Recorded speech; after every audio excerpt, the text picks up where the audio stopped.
Councillor Mafti, can you hear us? Yeah, can you hear me? We can hear you.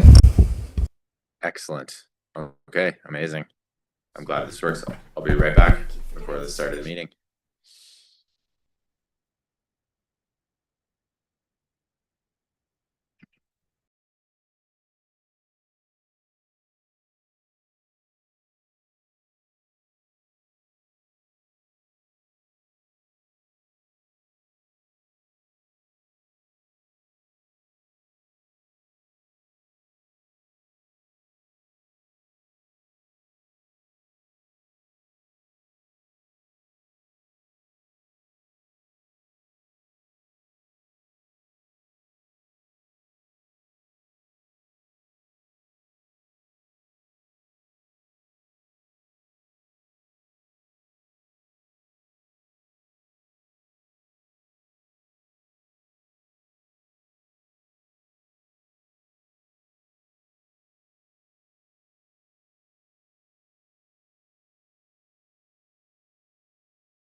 All right, good afternoon, everyone.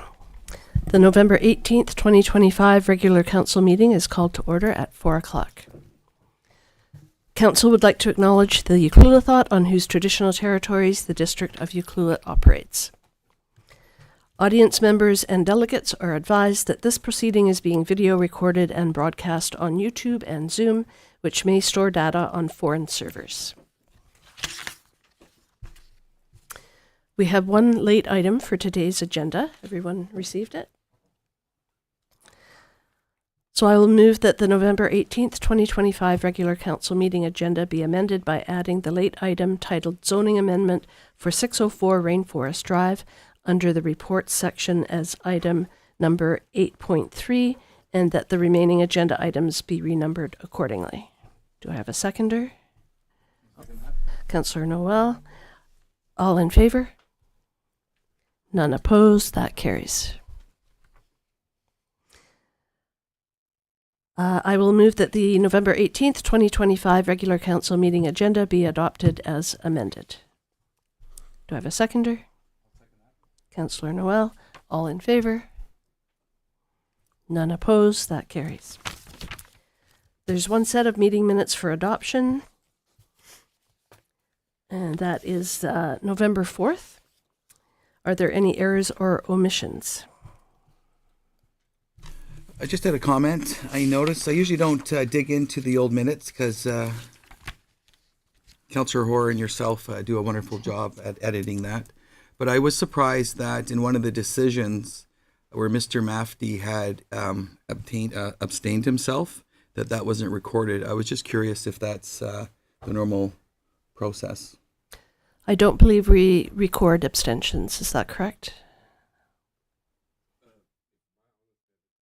Is sorry, through the mayor to council. Yeah, we usually don't do that. So it just carried or defeated. Doesn't matter what happened in between. Yeah, we basically only recorded the people voted at that time, which is 2-2 last time.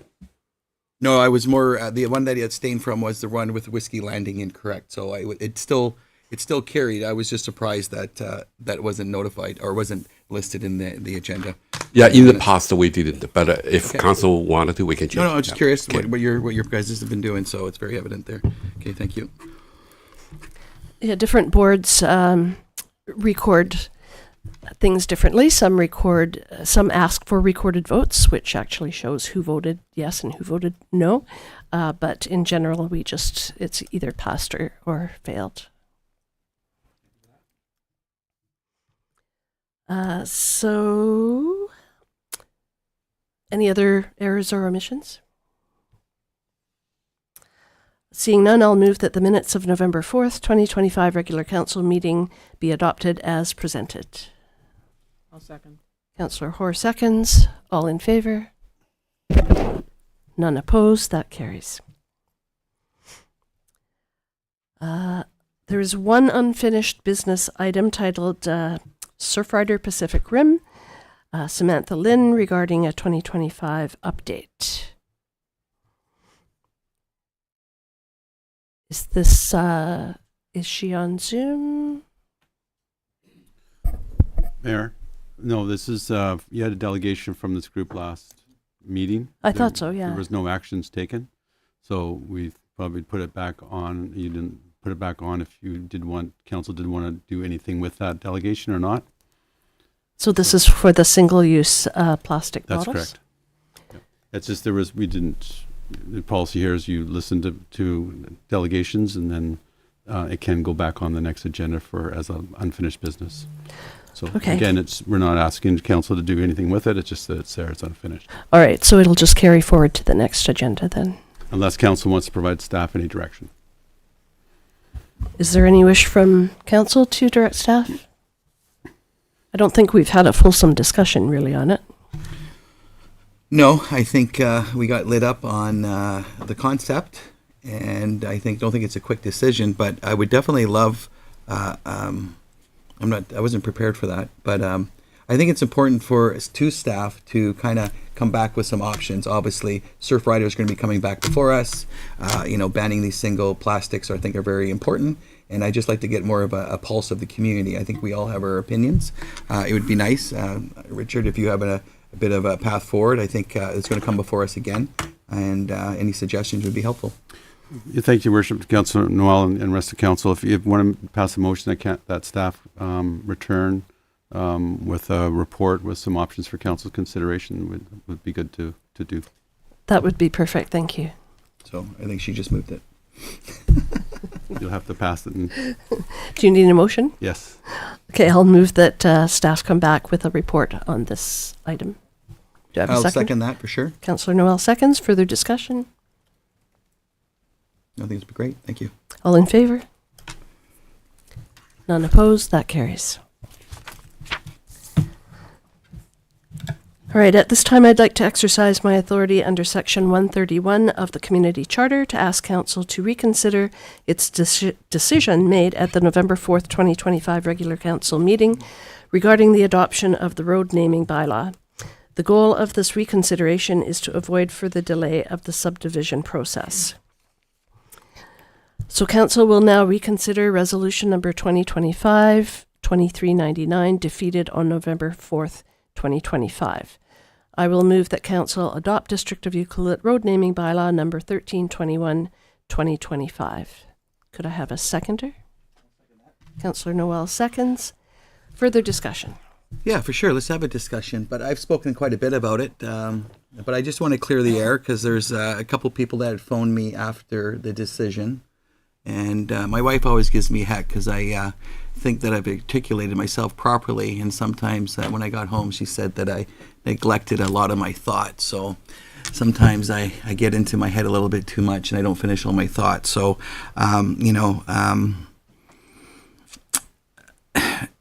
what I'm pleased about is it's a healthy dialogue. And what came out of defeating this important bylaw was there's a policy further down the road, which I'm very happy that staff has provided that. That wasn't with us. That wasn't provided to us when that came before us as a bylaw. And I know some people are getting maybe hung up on the words I used about translation to words, and that's not my biggest focus. My biggest focus was the fact that when I sat in the middle chair, about 5-6 years ago, Weyerhaeuser and First Light had come, and we knew that those subdivisions were coming before the community. So we've had 5 years to work with the community to try to come up with some names that maybe have more impact. And whether that's on this side of the peninsula or on the other side of the inlet, to me, it doesn't much matter. But I just thought there was a true loss of opportunity for engagement, meaningful engagement, have some fun with it. And what was presented to us, presented to the group here for adoption, I don't think it had a true reflection of the possibility that could have been. And I'm not trying to be this a racist or trying to. That's not my intention in all of this. But you get people as quickly to make assumptions and pull the guns out and start shooting. And I just really want to say again that the reason that I was opposed to that, because I thought that staff, whoever led this, could have done a much better job of engaging the community, all parts of our community and this part of the peninsula. So what was, I think, what people probably mostly heard was the fact that I was opposition because of whether a word could be translated or not. I think that was just one factor of, but I felt when I read the bylaw, that was the implication of the reason why we chose 3 names. So again, I'm supportive of the bylaw. I'm glad that you've brought it back up, and I'm very delighted that the Director of Planning has brought a policy which is making it more robust that will be able to help future decision makers that are sitting up here to understand that there's some options for us to be able to engage in the community. So for clarity, I just want to make sure people get that. This is not, anything else. It's not colonialism, a word I can't even pronounce right, so I don't even use it. So that's nothing to do with that. It was simply we could do better, staff could do better. It was an opportunity for engagement to be able to kind of group everybody together. It wasn't about me being a white guy trying to belittle something here. It's I think, and I'm thankful I did take a stand because I'm here to voice my opinion on things, and sometimes I may be coming a little bit hot here because usually I work till about 3:45 and come racing in here, and that was probably part of my mindset. A couple of people that I well respect said I came in a little bit hot, and sometimes I am hot because I'm just want to make sure I'm heard, and sometimes I'm more irritated with the fact that it was presented in that kind of fashion. So here I am, here I am again exposing myself, but the reality is we could have done better as a community. And I think that's what I think that the new policy that's coming before us a little bit later on, I think it does say that. So I just thank you for giving me the area, your worship, in order to do that, because it's very easy now to be misunderstood, and especially when we talk about First Nations. I think the reality is I pride myself on the relationships that I have, so I quickly get even more offended, and when there's perhaps a criticism about my commitment to certain cultures and history and the rest of it, and the totally opposite. But sometimes words, people want to kind of find a weak link in there and kind of hang you from the tree. So again, I just wanted to say my bit. I'm very supportive of the adoption of this bylaw, simply because we have a policy that's coming forward towards the community that I think is what I was trying to articulate. Thank you, Councillor Noel. We do have a policy coming before us later on this evening, which is what your discussion led to. Yes. Further discussion? Sorry, if I can jump in here. Through the mayor. Yeah, no, I agree that I think that what we were looking for there is just some clarity, and I think Mr. Brown did a terrific job in outlining that policy and bringing it forward, and just having that line by line clarity as to what it meant. And I think there was a bit of vagueness before, and yeah, even though I remember when we first voted on this back in February, it sounded great, but there was just a bit of kind of vagueness to it, and so it was that clarity in the policy that makes it a lot easier. And I'm glad that we had the conversation in the end about it. So yeah, the policy that comes up later on in the agenda, I think, is terrific. Thank you. So in the meantime, the reason I brought this back was so that we don't hold up the Weyerhaeuser or AMC Holdings, so they can progress with their building permits, because those things need addresses, and addresses need street names. So if there's no further discussion, all in favor?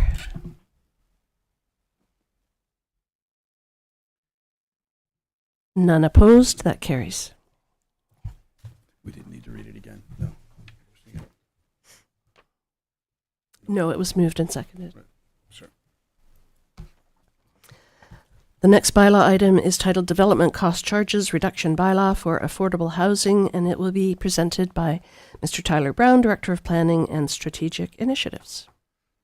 Mr. Brown. Thank you, Your Worship, and good evening, Council.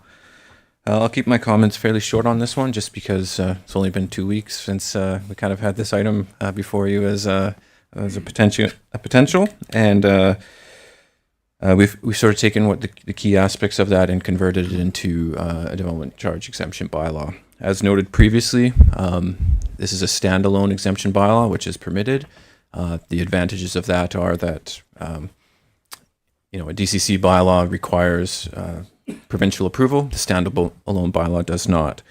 It will work with the existing bylaw if Council grants it all 4 readings, but it also can work with the future bylaw, because there is a DCC modernization project currently underway. The bylaw is fairly standard, borrowed from 10 kind of best practices from elsewhere. Like I said, very, very standard bylaw. Just some key aspects of that is we put in a 10-year requirement of 10 years for affordable housing, which again is, that can be debated from community to community. Some go 20, others go 5. We thought 10 years was sort of that middle of the road mark. And as we're introducing this, it allows that flexibility. If we hear back that 10 years is being particularly onerous, we would, of course, evaluate that and propose any changes to Council.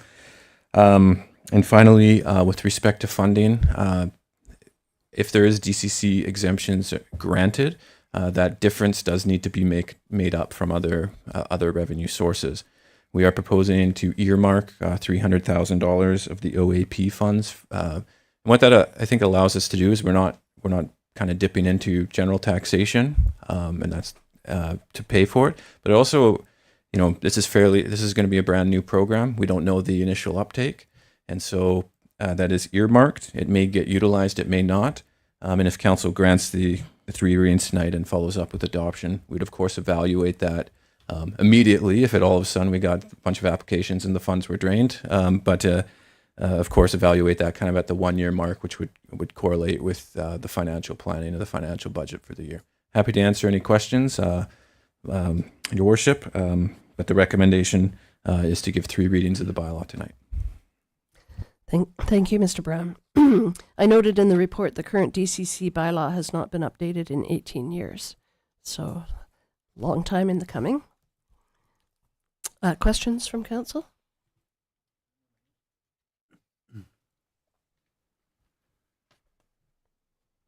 I can read these. Councillor Anderson? I was going to read the motions.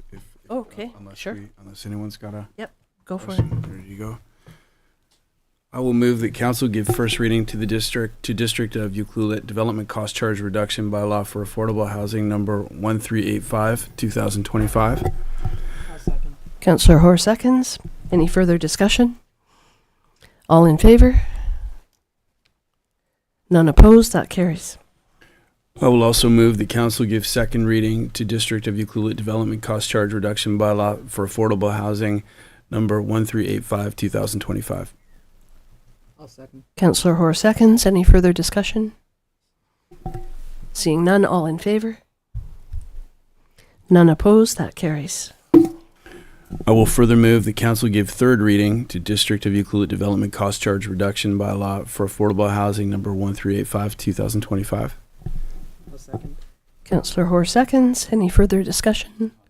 Councillor Noel? Before we finish the third one, I just want to echo, I appreciate how quick this came from concept. It feels like just 8 weeks ago we were discussing this, and to actually see it before us here in a legible, clear way that makes sense. I just really want to thank the planning department and yourself, Richard, here for pushing that forward. I appreciate seeing how quickly it went from idea to from conception to implementation quite quickly, and I appreciate that.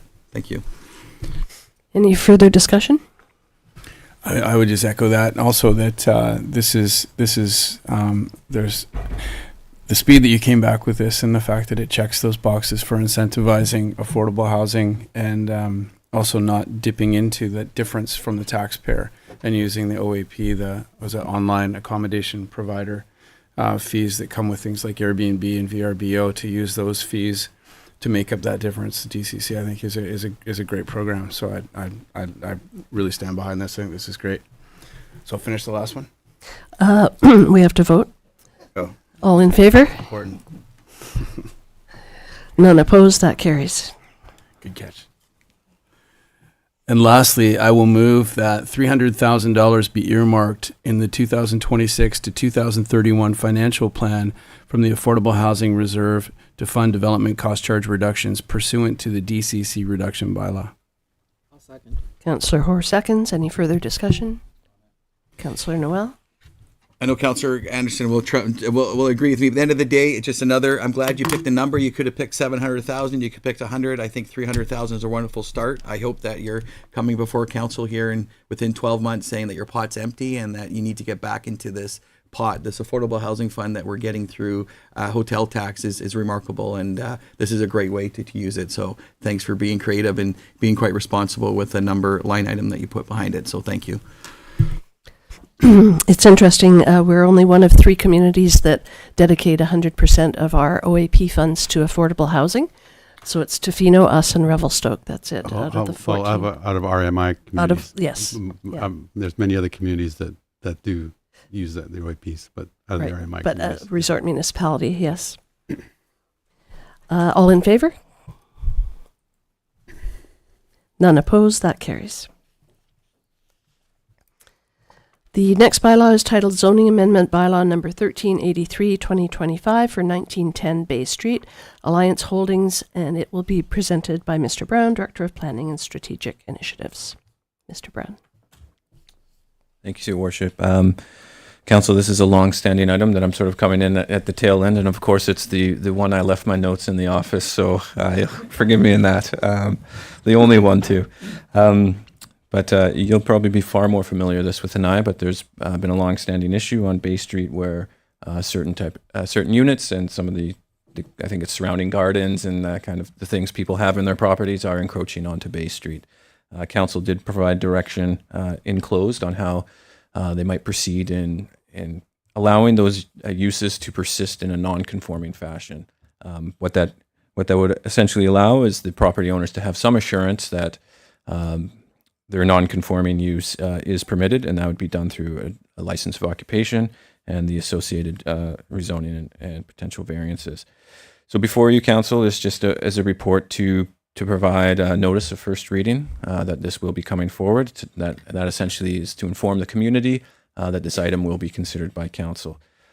Just with respect to units, there is a draft development variance permit, Appendix C. I think what's important in there for Council or the public's consideration is Schedule A of that shows kind of the issue and the items that the structures that would would be allowed to have some assurance around them in that non-conforming fashion. Happy to answer any questions. We'll do my best. If they get too complex for some of the history, I might have to simply come back to council with that information. Thank you, Your Worship. Thank you, Mr. Brown. I noticed that this this particular one is only dealing with 1910 Bay Street. There are several other addresses that are facing the same issue. Is this just sort of the beginning of the next steps? It could be, Your Worship. This one is really to address those units that have come before council with the request. If there is other units out there on Bay Street or within the community, any property owner could come forward and request a similar solution, and that would be considered by council accordingly. But within Alliance Holdings, there was more than just one home that had this issue. So what Your Worship, what I understand is that Schedule C of Appendix A in the report, it does identify all the units that would be covered. If there's more that need to be addressed and are being requested, I'm not aware of them at this time, and this would be something I'd have to come back to you with.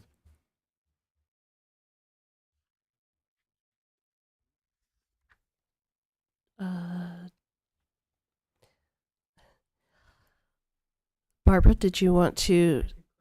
Okay, could you go to the podium, please? Only because people on Zoom would not be able to hear you otherwise.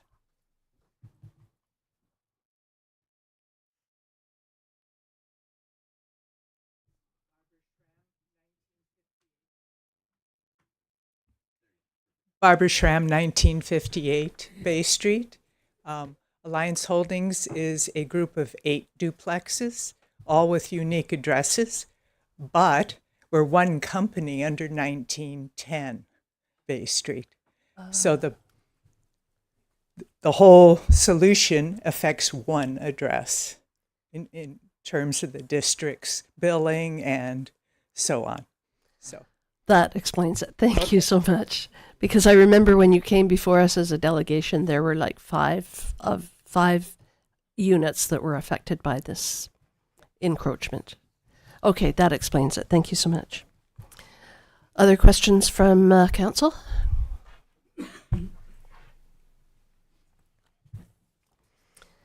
If not, there is one recommendation. I'm happy to make that recommendation. Go ahead, Councillor Mafty. I will move that council direct staff to give notice of first reading to District of Ucluelet zoning amendment bylaw number 1383, 2025. Councillor Noel seconds. Any further discussion? Councillor Noel? It's funny, Mr. Brown, you've showed up and you thought it was a quiet little town, and you keep getting dropped in the middle of these little hot seat here. And obviously, you've got some residents that live there. This has been a topic that they've been dealing with for probably plus 15 to 20 years. And I really hope that longer.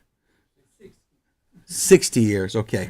It's a little longer than me, but all I can do is speak when I'm up here and try to represent you. And I'm just happy that it's before us.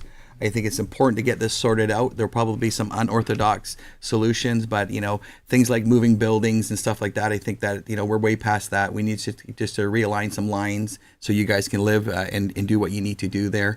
And yeah, there is a lot of history, Mr. Brown, and I'm hoping that this group here, they just want to be able to kind of live and get a building permit and not felt like they're forgotten about. And I think they have been forgotten about in a lot of aspects where, yeah, we're going to get to you even just when you look at, they were before council here, I think in January, it looks like January 14th, council talked about it. So it's almost been 11 months here. And I just want to make sure our commitment to this group here is that we get some resolve here so we can just kind of move on with our day. So thanks. Yes, I think there was a little bit of delay because of legal people talking to legal people. But in the end, this has been before us multiple times over the 11 years I've been on council. And so it's great to have a conclusion to this. And the best outcome is that now those homes can be maintained, repaired, and rebuilt without the need for future council or board of variance approvals. So that's a big win for sure.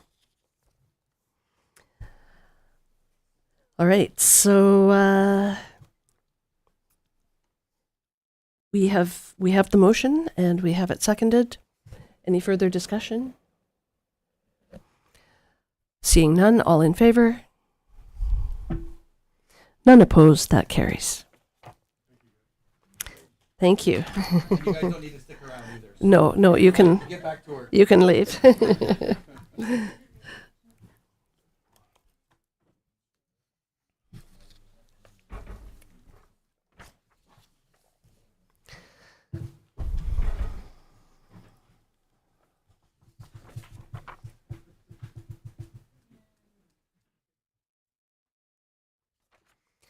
The next bylaw is titled District of Ucluelet Bylaw Revision and Consolidation Authority Bylaw, number 1384, 2025, and it will be presented by Mr. Chow, Director of Corporate Services and Bylaw.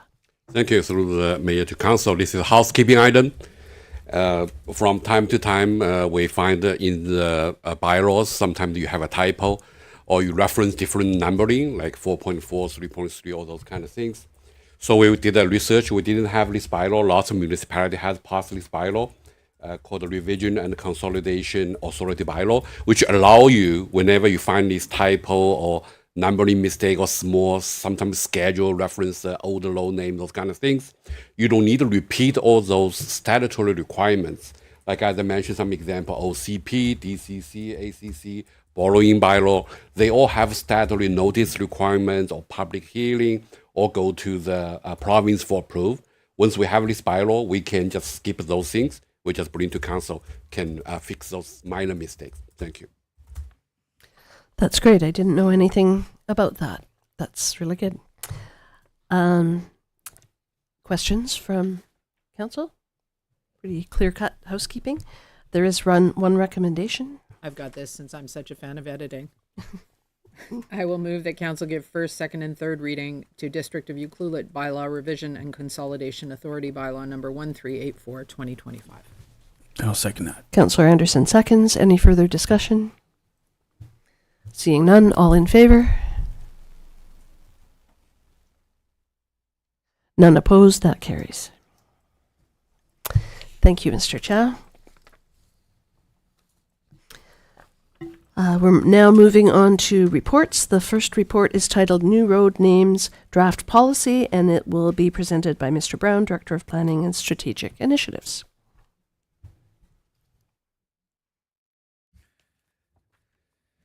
Thank you, Your Worship. We just, as staff, we thought it might be wise to come back just based on the conversation at the last meeting. We did a little history, and over the years there had been some attempts at putting together a policy that never made it in front of council. We thought these were council decisions, so we should get a council policy in front of them just to provide clarity and transparency in the process, both for council, staff, development community, and the greater community on how roads are to be named. The policy as drafted, obviously has a little bit of technical components with respect to how something's a road, something's a street. But I think most importantly, it's to build off the good work that has been done in Ucluelet to date with the nation around, the translating of names and that really unique aspect that is present on quite a few of the street signages. But also acknowledge that there may be times where the community or the greater community has something that they wish to be considered, and how that can be respectfully considered by the nation and by council before it ends up in a bylaw. So before you is a draft policy. If council endorses this policy, we would of course refer it to the nation for their comment before coming back before adoption. We figured that as staff that would be the appropriate approach, but ultimately if council sees an alternative direction, we will follow that. Thank you, Worship, and happy to answer any questions. Thank you, Mr. Brown. Questions for staff? Councillor Noel?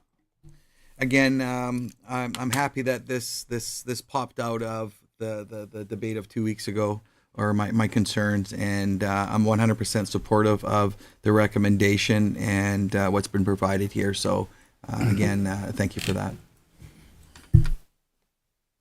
Any further discussion? I don't have a question. I just wanted to make a comment. Unfortunately, I missed this item at our last meeting. I joined right after it was discussed, and I just wanted to share my thoughts and my feelings briefly. I think it's really important that a community present the best of itself to not just visitors, but the people who live there. I think road names, road signs, that's important. It's something that reflects on all of us, that, you know, it's one of the first things that visitors see, and it's one of the first things that we see as we move around town. So a lot of the guidelines laid out in terms of what we'd like to see roads named after, all of that lines up with me, and my hopes and my expectations. And I just briefly wanted to comment on the translation. I think that a lot of the time there's a perception that this is. I think that the greatest value of translating road names is to give people who speak the language an opportunity to see their language in day-to-day use. And I think it's really difficult to overestimate the impact that has. So I'm extremely supportive of all the work that's been done. I know Geneva Tucci and others have put a lot of time and effort into revitalizing language and bringing it back into the community. And it's not important if those of us who don't speak that language, you know, might struggle reading the sign, pronouncing it, even understanding what it means. The fact that it's out there is beneficial for the community as a whole. So I'm really glad to see the guidelines so clearly laid out. I support all of them, and I think it's something that we would have been remiss to make a hasty decision on, and I'm hopeful that we're going to make a strong decision that sends a strong message about what our shared community values are. Thank you, Councillor Mafty.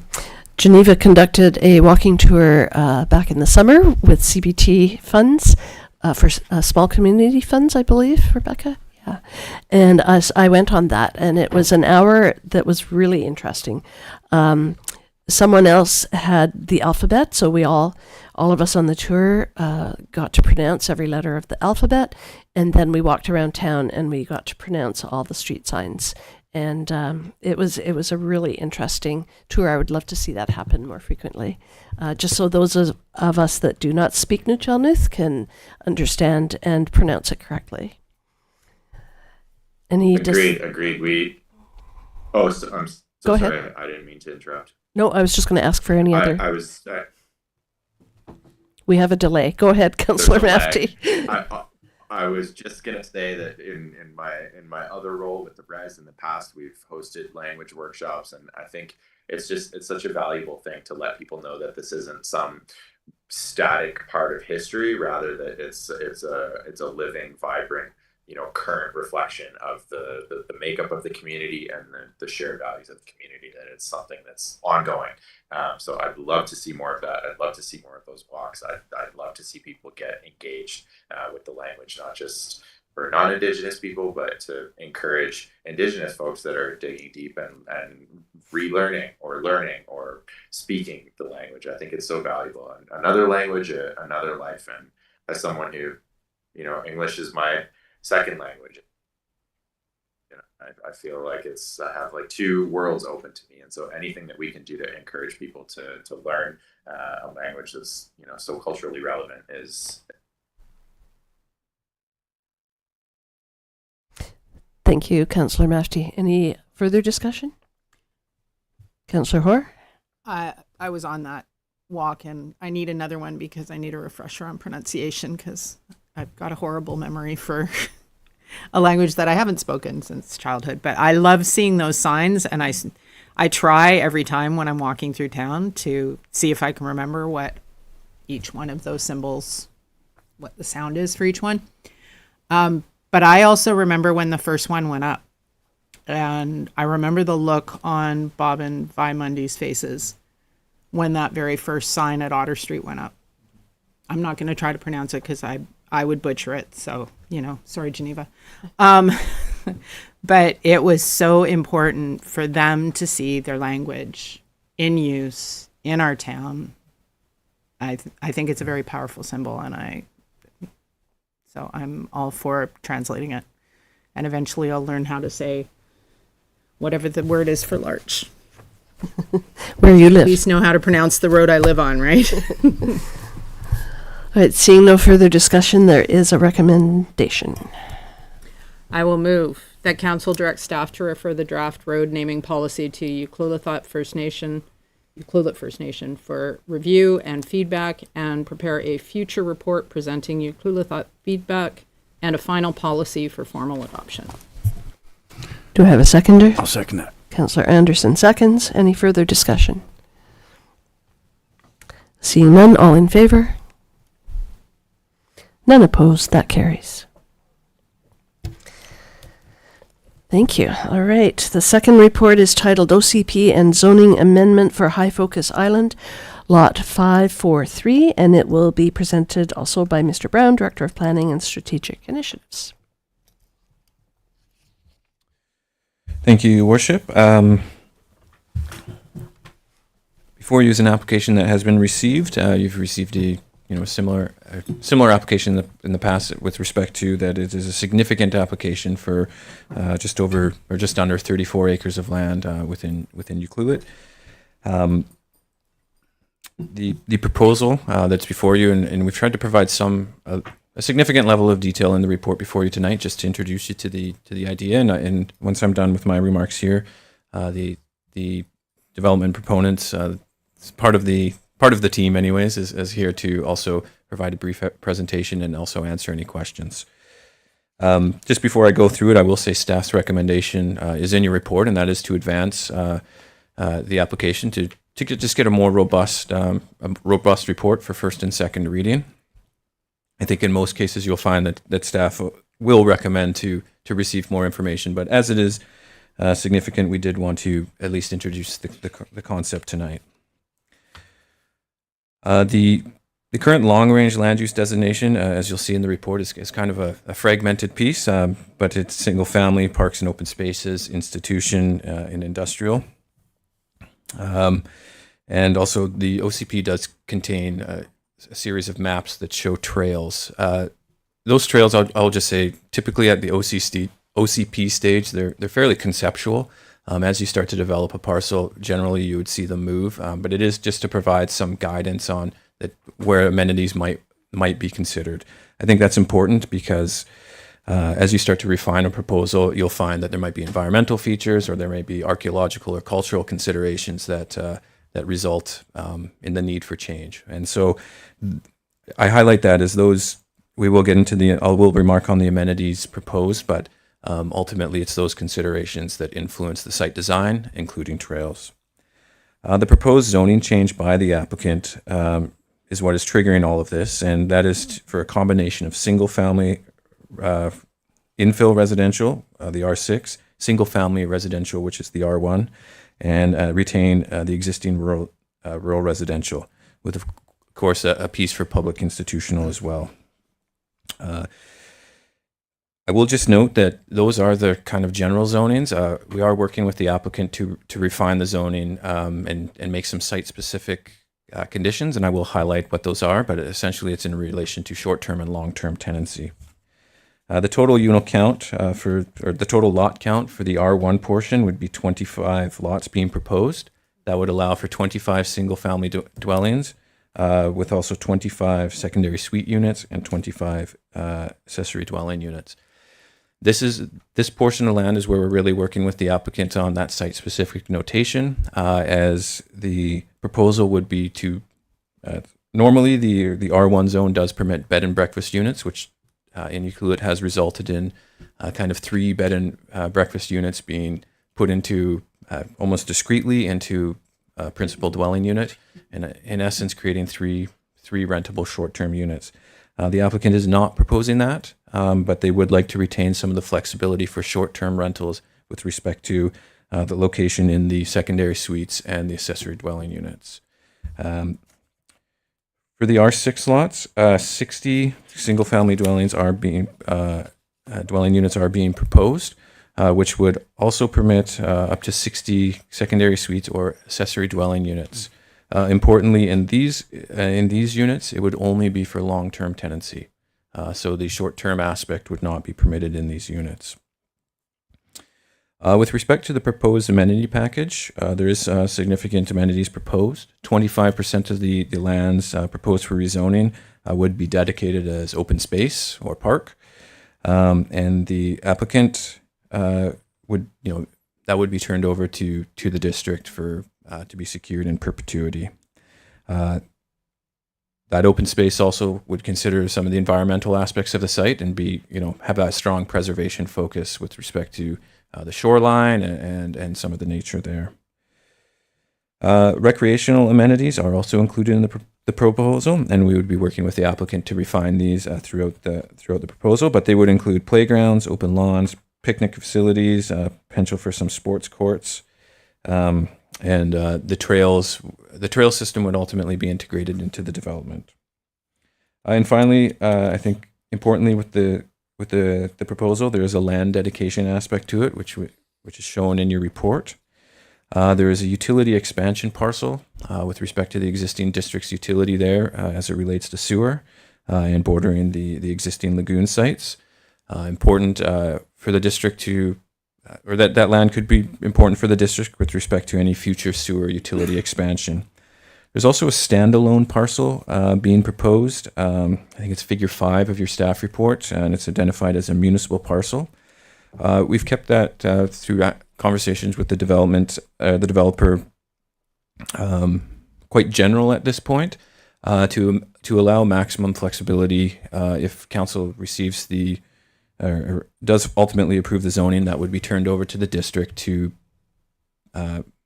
decide what to do at a later date. We thought it would be prudent to leave that flexibility, as there may be lots of options that council wants to explore as the district itself or through partnerships with others on the future of that parcel. The road improvements, obviously there's going to be local roads if the development did proceed associated with that, and that would include curb and gutter, sidewalks, clearly delineated pedestrian crossings, and that would be on all roads, bike sharrows, and there would be significant upgrades to Helen Road and Marine Drive. Those items we would come back with the exact details in a first and second reading report if council provides direction tonight. So next steps, just before I turn it over to the applicant, if we're here really to introduce the concept, it is a big application, so we thought it might not be extremely pragmatic to just dump it on you and have first and second reading. This allows some of these concepts to be first introduced. The applicant is here, of course, as well, and to answer any questions. If council does proceed with the application and provides a level of endorsement, we will come back with first and second reading. That's really where council would be in a position to really explore the merits of the proposal. In anticipation of that, and just part of due diligence, we've already started the internal circulation for comments, engineering, emergency services, and we have received some of those comments back. And the reason this is before you is there's a level of viability to the proposal that warrants that. We've also it also has been referred to Ucluelet First Nation, and upon their request, an extension to further review. So for 60 days upon their request. So that is underway. And I will now turn it over to the applicant to provide a brief presentation. And of course, staff and the applicant team is here to answer any questions. Thank you, Mr. Brown. I think this mic is still turned on here. Thank you, Your Worship and Council, and thank you, Tyler, for that introduction. I think tonight we didn't want to do a long kind of technical presentation of the application. I think probably most of that is included in the report. A lot of the technical design is consistent with what we presented over a year ago. I think I would just like to take my five minutes tonight to maybe just address a couple things. The first one is just who is the owner of the property. I think some of you, if not all of you, have met Mr. Liu. He's the owner of Maywind Development Corporation. They're a privately owned a BC company. He has other land holdings in British Columbia, a few of them here in Vancouver Island. So he owns the Sunshine Beach Marina in Nanu's Bay. I think there's about 100 slips in that marina. Some of you may have visited there. He also has a small marina in Queensborough and New Westminster. He owns some apartment buildings up in Port Hardy and High Focus Island here in Ucluelet. He owns no other property in Ucluelet. He's not associated with any other developers here. I think he just kind of fell in love with this part of the West Coast. This opportunity came up in, I think it was 2022, and he purchased the island, and then he came to us and to June, who's also here tonight, and said, "What can I do with this island? I'd like to build some housing here and build a bit of a legacy for my family." He's a Canadian citizen. His family lives in West Vancouver. They've lived there since 2012, and we've certainly had a pleasure kind of working with him over the last 3 years. And he's really, to a large extent, left it up to us to decide, as planners and architects, how we think this island would best be developed to kind of fit into the housing needs of Ucluelet, which we have also kind of fallen in love with over time. So I think I just wanted to maybe set the record straight. I think we had heard some rumors, that he owned other land in Ucluelet and had other partnerships with other businesses here, and that's not the case. So just the other thing I thought I might mention this evening is just a bit of a chronology of what we've been doing over the last 3 years since we became engaged. So Mr. Liu bought the property in 2022. He approached us in the spring of 2023, and I think we might have had our first meeting with staff in May of that year. At the time, we immediately reached out to the First Nations. We were introduced to Carrie and to Melissa, who were part of the administration there. And the very first thing that we did is we commissioned Carrie to do an archaeological study of the island, followed very shortly by commissioning Redfish to do an environmental report, just as part of our base analysis and trying to understand more about the physical entity and the cultural entity that was this island. We had our first meeting with Ucluelet First Nation elders in January of 2024. And then we held our first public open house the same month, January 2024, actually here in this building. We had a big turnout. We had a plan on the wall that I think showed 350 units with a fair bit of density, and we got a reaction, as you can well imagine. We then went back to the drawing board, and started looking at other options of trying to reduce the density, tried to get away from some of the multifamily development that we had proposed in that original scheme. And I think we also became better acquainted with what was being proposed at Monado and tried as best we could to separate the product that we were proposing on High Focus from what was being done at Monado. Thank you very much.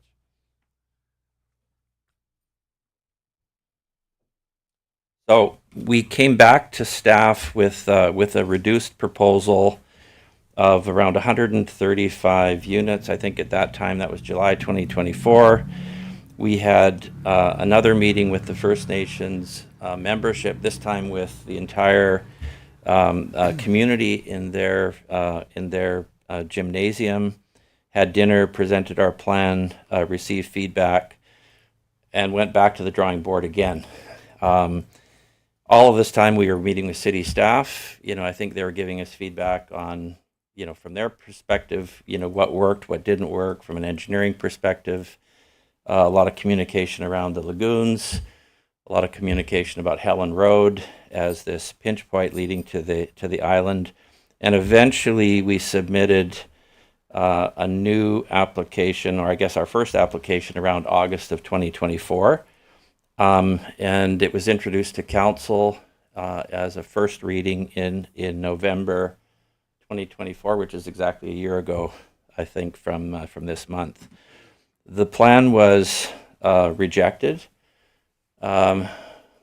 We were a bit shocked by what happened that evening, but I think there was a misunderstanding that maybe in retrospect is understandable, in that our archaeological study, which we had done to initiate our work and which we thought was substantive, had kind of been redacted, and council never had a chance to see that report, not only in its entirety, but we understand that even the maps and the recommendations that were being put forward by Carrie as the archaeologist were also redacted.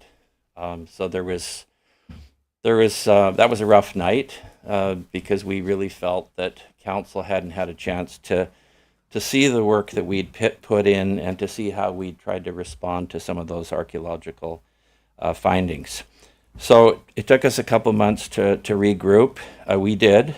Of course, staff here in Ucluelet changed. We kind of re-engaged with the CAO and started to re-engage with the First Nations, with some of the councillors. We had been recommended to attend Yuki Days by the mayor 2 years ago. And we didn't 2 years ago, but we did this year. We set up a stand and had a pretty good turnout over those 2 days. We conducted a survey of everyone that entered the draw to win an e-bike, and of course, pretty much everyone that came by entered that draw. So we got a survey. It was kind of vetted by Brian Pudney, who we were working with as kind of our real estate expert on the ground, and came back with some really good information. We also met with the Helen Road residents for about 2.5 hours. I think about 15 to 18 people showed up. That was in August of this year. And then in October, we resubmitted based on all of the input that we had gotten since that November rejection at first reading. I don't really want to get into the technical details because I think Tyler has covered that.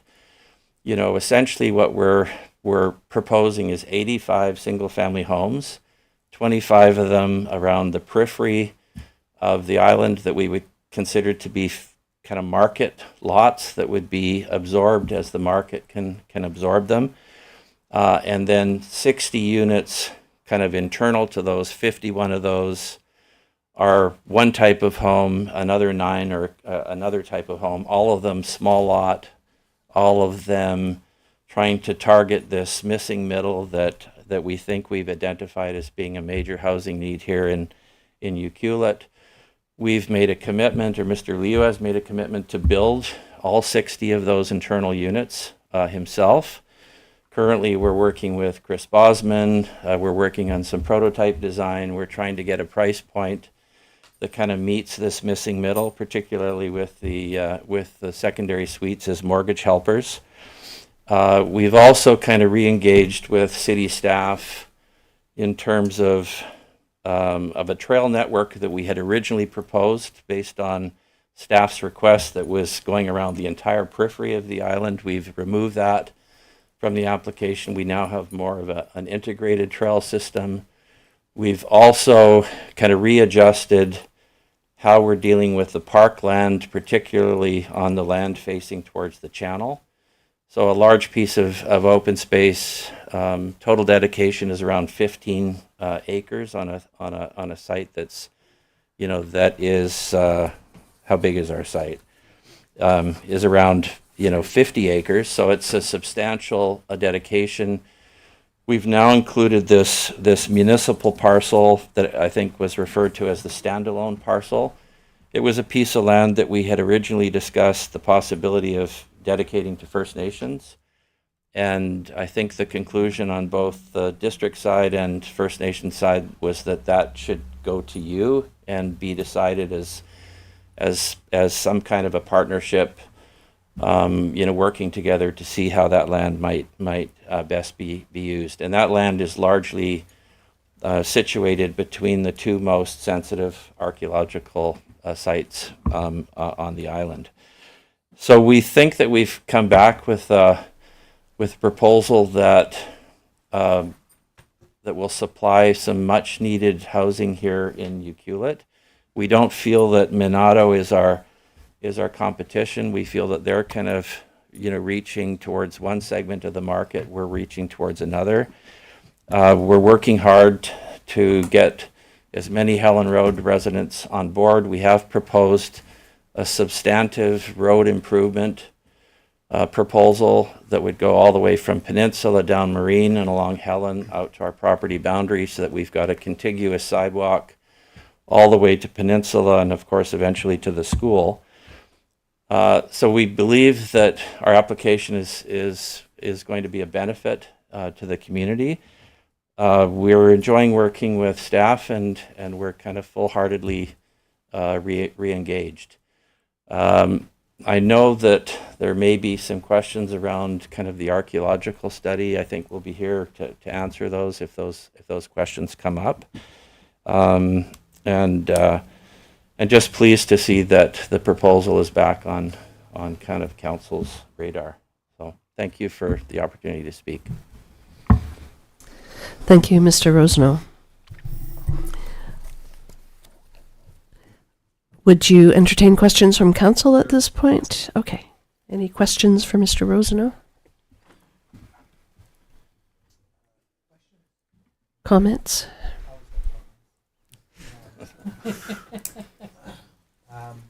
Couple. Paul, thank you. At the end of the day, you guys didn't give up. I think I'm looking forward to seeing this get to I'm hoping that this gets passed tonight. I'm supportive of getting this to first, second reading and getting it out to the community. I think it says lots of what your organization has done with listening. At first you're right, 300 homes is just like and what you've scaled it back to, I find is reasonable, and I think you're and reaching out to Helen Road residents. Not many people are doing that, or reaching out to residents, because they know what residents are going to say, and you guys are putting your neck out there. So I do appreciate that you're taking your kind of buffering the five of us from the residents, that you're actually taking that straight on without our inclusion or really want or need. So thank you for that. There's a reason why Helen Road has never been touched by the municipal public works crew, because you'd be opening up a can of worms and the amount of money to fix that. So you check a lot of boxes, and for me, I look forward to seeing this get out to more of a public hearing stage, to really get some more dialogue out there. I don't have all the answers, but I do appreciate the engagement that your organization has done to date. From extreme to what we're seeing now. I think it checks off a lot of boxes, and I'm supportive of the recommendation that's before us here tonight. So thank you for doing the extra mile of what you've been doing. Thank you. The one thing that I forgot to mention is we have also met him today. We've re-engaged with kind of the First Nation administration. Some of those administrative members have changed. So we met with President McCarthy today, with some of his senior staff, went through a detailed explanation of the plan. He was particularly interested in how the plan aligned with some of the cultural sensitivities on the site. So we went through that in detail with maps that were kind of this big. And we went through kind of a question and answer period, and are looking forward for their response. I guess the other thing that we've done is we're working very closely with both Chris Bosman, who I'm sure most of you know, in terms of trying to better understand how we can build housing I hate to use the word affordable, because nothing is affordable these days, but try to build housing in a way that we can reach price points that Brian feels that hit the target kind of here in this market. And I think we've concluded that the only way we can do that, particularly on our smaller houses that we're kind of promising to build, in the middle of the island, is to try to build a minimum of, 5, 6, 7 units at a time, try to look at prefabbing some of the wall panels, perhaps in Port Alberni or off-site, trying to bring windows and doors and plumbing fixtures in, not for one home, but for 8 or 10 homes at a time, and doing everything we can to kind of get these price points down. What we are hearing from local realtors is that it's hard to find a home with a 10-year warranty, a brand new home that's kind of in that, that $650 to $850 price range with a secondary suite that could help as a mortgage helper. And we're literally doing everything we can to fine tune kind of a building plan that would kind of meet this very specific target.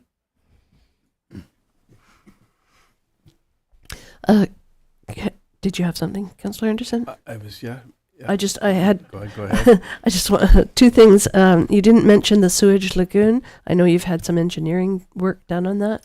Just curious where you're at with that. Yes, so we've hired KWL out of Victoria, at least initially, to help us with our road design, with our costing, to figure out whether or not we could, in fact, kind of rebuild Helen Road to municipal standard. We also discussed with President McCarthy today our desire to reopen up the channel, maybe not in the form of a bridge, but in the form of box culverts, just to get that water flowing again. That's something that, of course, I think not just the First Nation, but people, citizens of Ucluelet generally want.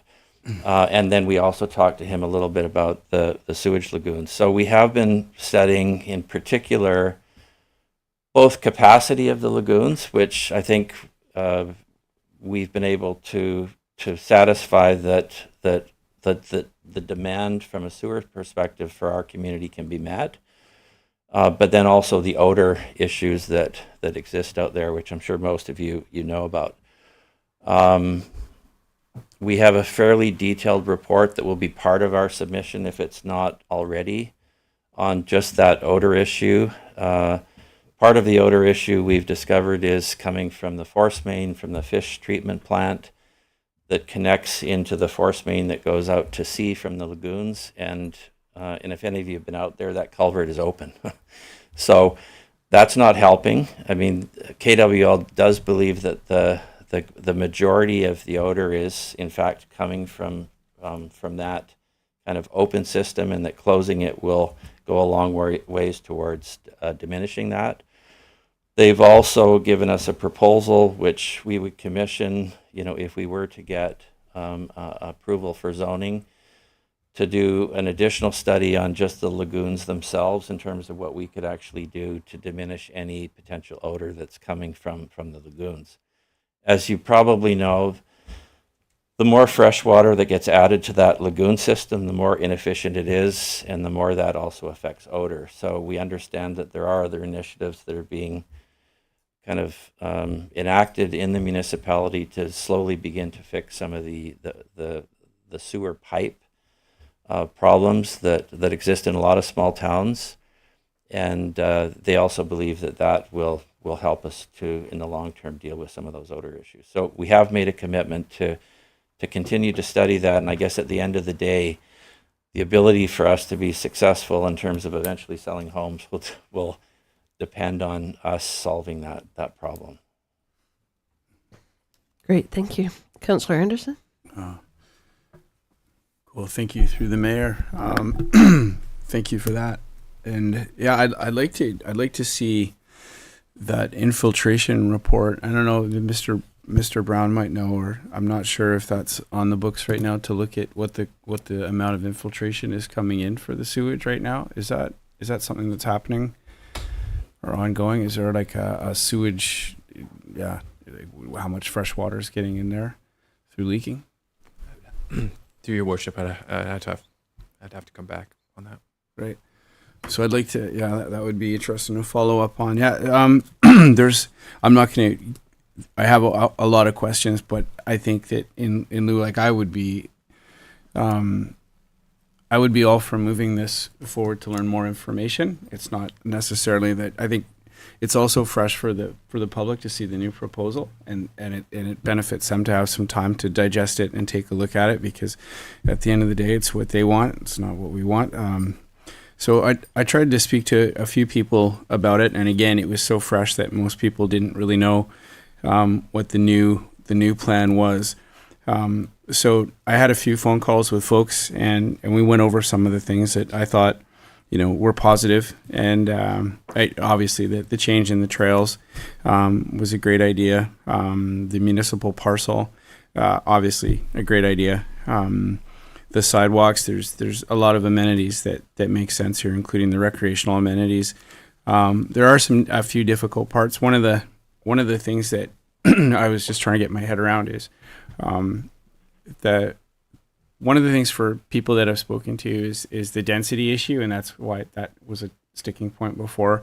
And excuse me, one of the things that I wanted to just sort of propose here is that it says in the report that the revised proposal includes 85 dwelling units, and then comprised of 25, 51, and 9. But I guess one needs to keep in mind, especially if you're taking into consideration density and what sewage capacity might be per door. Sometimes when you say 85, I think we have to realize that if each one of those has a secondary suite and an ADU, that we triple each number. So 25 large single family homes is 25 plus 25 plus 25. 25, 25, 25. So that's 75.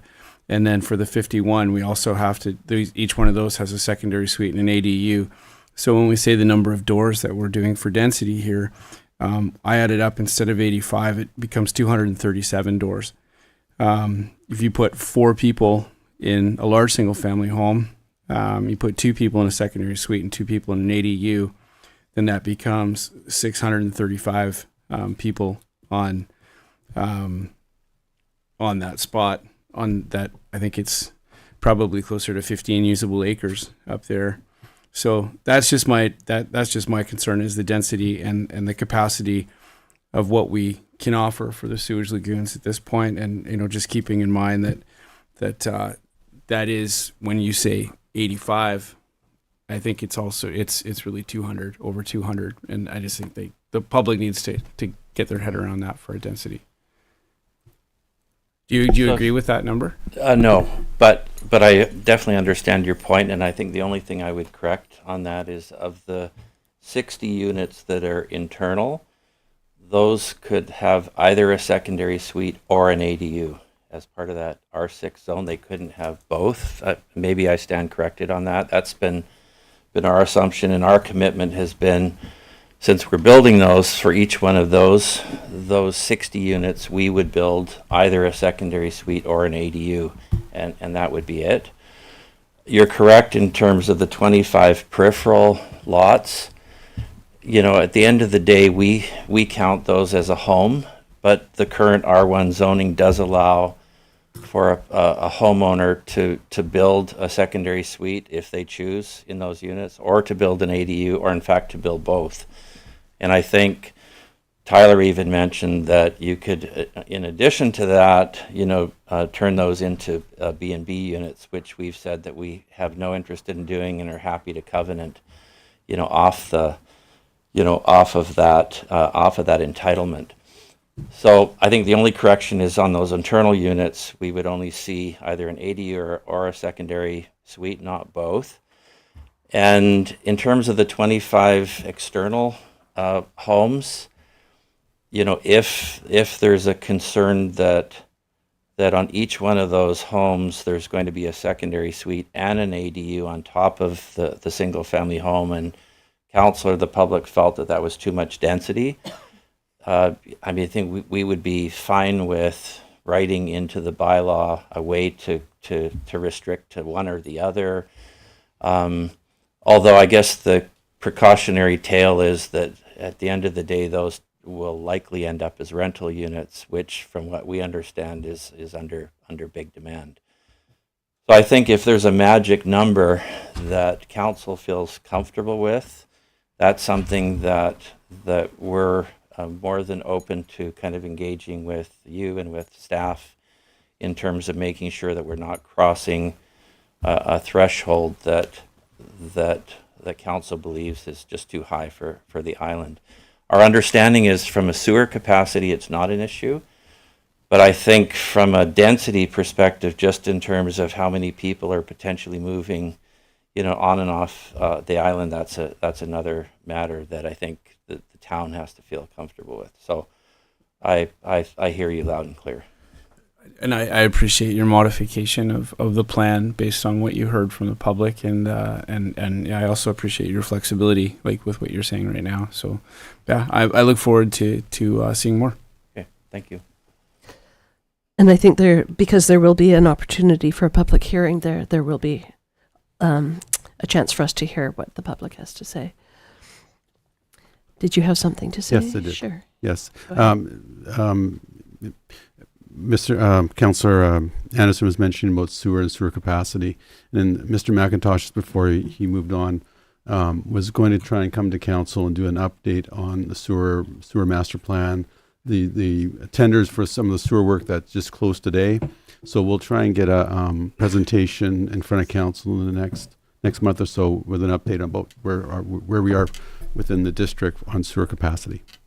Excellent. Mr. Brown? If I may, Mayor, I just want to reiterate that the target density amount, that the applicant is targeting is 195 units. So right now, this is where the refinement of the zoning for the site specific notation will be important. Is to essentially, if it's rather than an and, it would be an or for these properties. So an ADU or a secondary suite, so we can ultimately meet that cap at 195.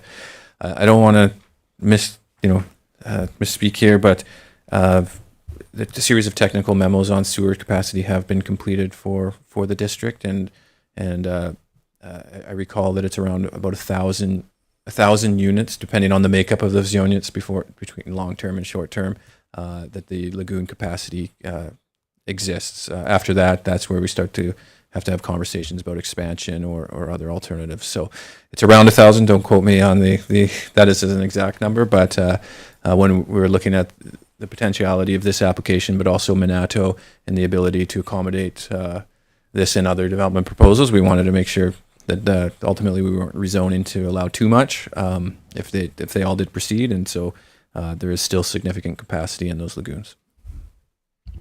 Thank you. That's good information.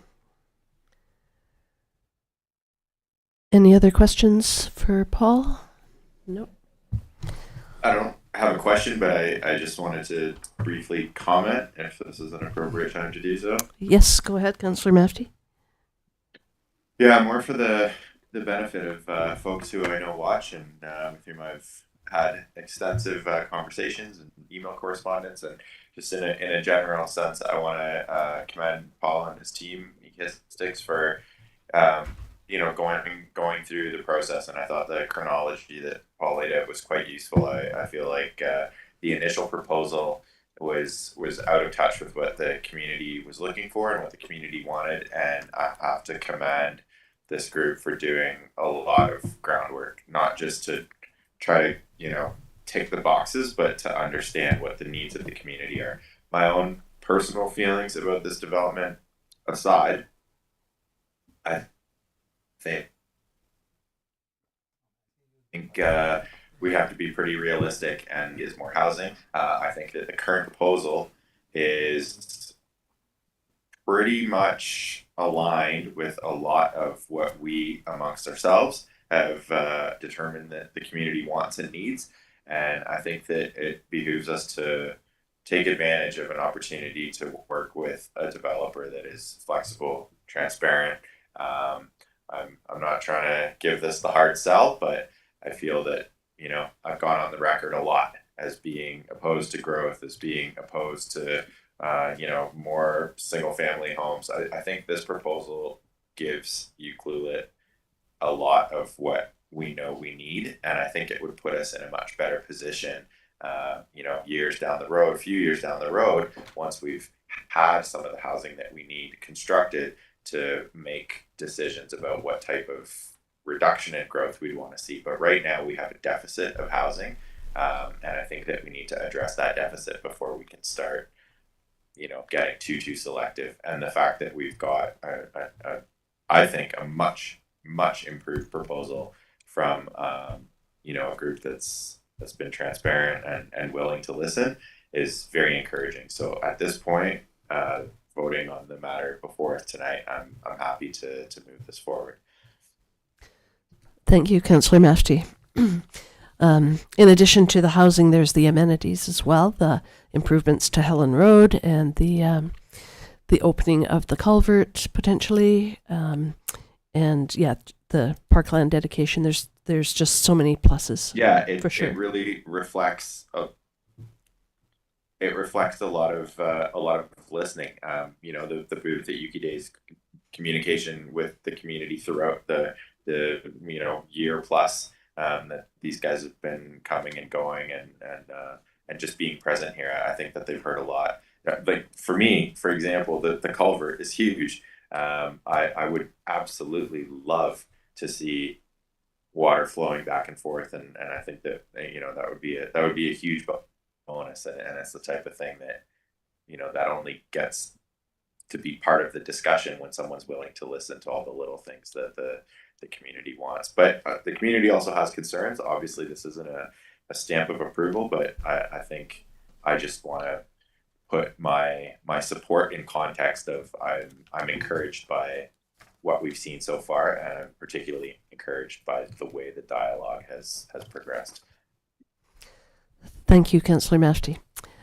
I see no other questions for Paul, so there is a recommendation if somebody is interested in moving that. I'll move that council direct staff to prepare a zoning and official community plan amendment bylaws and introduce them to council for first and second reading. I'll second. Thank you, Councillor Noel and Councillor Hoare. Any further discussion? No, but I really, if you don't mind, I just appreciate Councillor Mafty's comments. It's nice to hear what everybody's thinking, and it doesn't mean there's a guarantee, but acknowledging what Paul and the group have done is appreciative, and we thank you for that. Seeing no other comments, all in favor? None opposed, that carries. Great, thank you.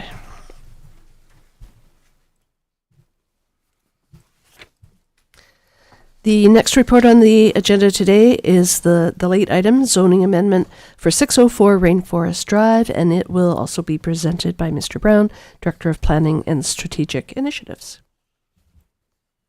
Mayor, we have another property before you with some history. But as you're probably all aware, this is a property that had a previous development proposal. Unfortunately, when it had a failed concrete pour, and that the property has been in that state since. A proposal has come forward to try to redevelop that property. We would like to get you more details in the first and second reading if council deems that appropriate. But the reason we did want to kind of bring it forward is the proposal is for 6 residential units and 6 short-term rental units spread across 3 floors. The bottom garden suites. Now, obviously, this is a concept plan as through rezoning, but the concept contains 6 garden suites on the ground floor, and then the 6 residential suites, which would be a combination of 2-bedroom plus den units on the top 2 floors. The development proponent has indicated in order to make this a viable project, it's that type of arrangement that would be needed in the zoning, or those type of permissions in the zoning, to ultimately redevelop the parcel and clean it up from its current state. The report kind of provides a level of a site plan. We would of course come back with some elevations to show council that there is a viability to the proposal with respect to layout. And ultimately, it is in line with the OCP. It would just be a zoning amendment proposal. The parcel was part of a CD zone, which was part of the greater 2005 Rainforest Drive application. At that time, it was anticipated as more of a mixed-use proposal. I think this site was identified as a potential spa. Obviously, conditions have changed since 2005. So before you is what the applicant presented, and happy to answer any questions at this point. The recommendation, of course, is to come back with a more robust application or more robust report, introducing first and second readings of the bylaw and completing all the internal referrals and external referrals for this one. Thank you, Mr. Brown. I know the neighbors of this property would be super happy to see something be developed there. Every time I drive by it, I just shake my head. It's such an eyesore. Yeah, questions for staff? Comments? I have a comment, if I Go. may. Go ahead, Mr. Mafty. I vividly recall the council meeting when the decision was made to let this application go forward. It was when I first started to take a keen interest in municipal politics, and I remember that there was a tremendous amount of opposition to this particular proposal, which at the time was really based on building a health center. That's what was supposed to go there. And the council at the time eventually approved this development because of the health center, because they thought, okay, this isn't the best place for it, but someone's going to build it.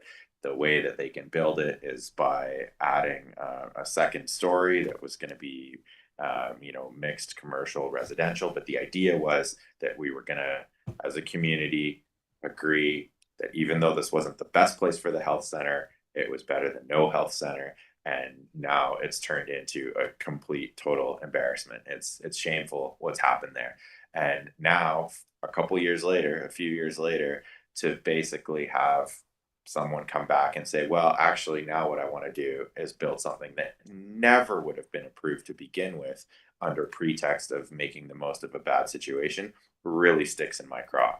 I'm not foolish or stubborn or naive enough to think that the solution here is to let it sit in its current state indefinitely, but I'm not really comfortable with what's being proposed here, because it never would have been approved at the time had it been proposed the same way. And I think that I'm not going to call it a bait and switch, because I understand that there were extenuating circumstances. I'm sure that it was never the proponent's, intention that what happened. But I'm not comfortable with this one, and I'm curious to hear what the rest of council has to say. Thank you, Councillor Mafty. It was a failed concrete foundation from that previous development proposal, which is why I'm sure it's been tied up between legal and insurance all this time. I'm actually in favor of seeing this go through, because I think we need housing. It's proposing 6 short-term rentals, but 6 long-term rentals units. It's a nice part of town. It's right behind the community center. I think it would fit in really nicely there. Looking for other comments.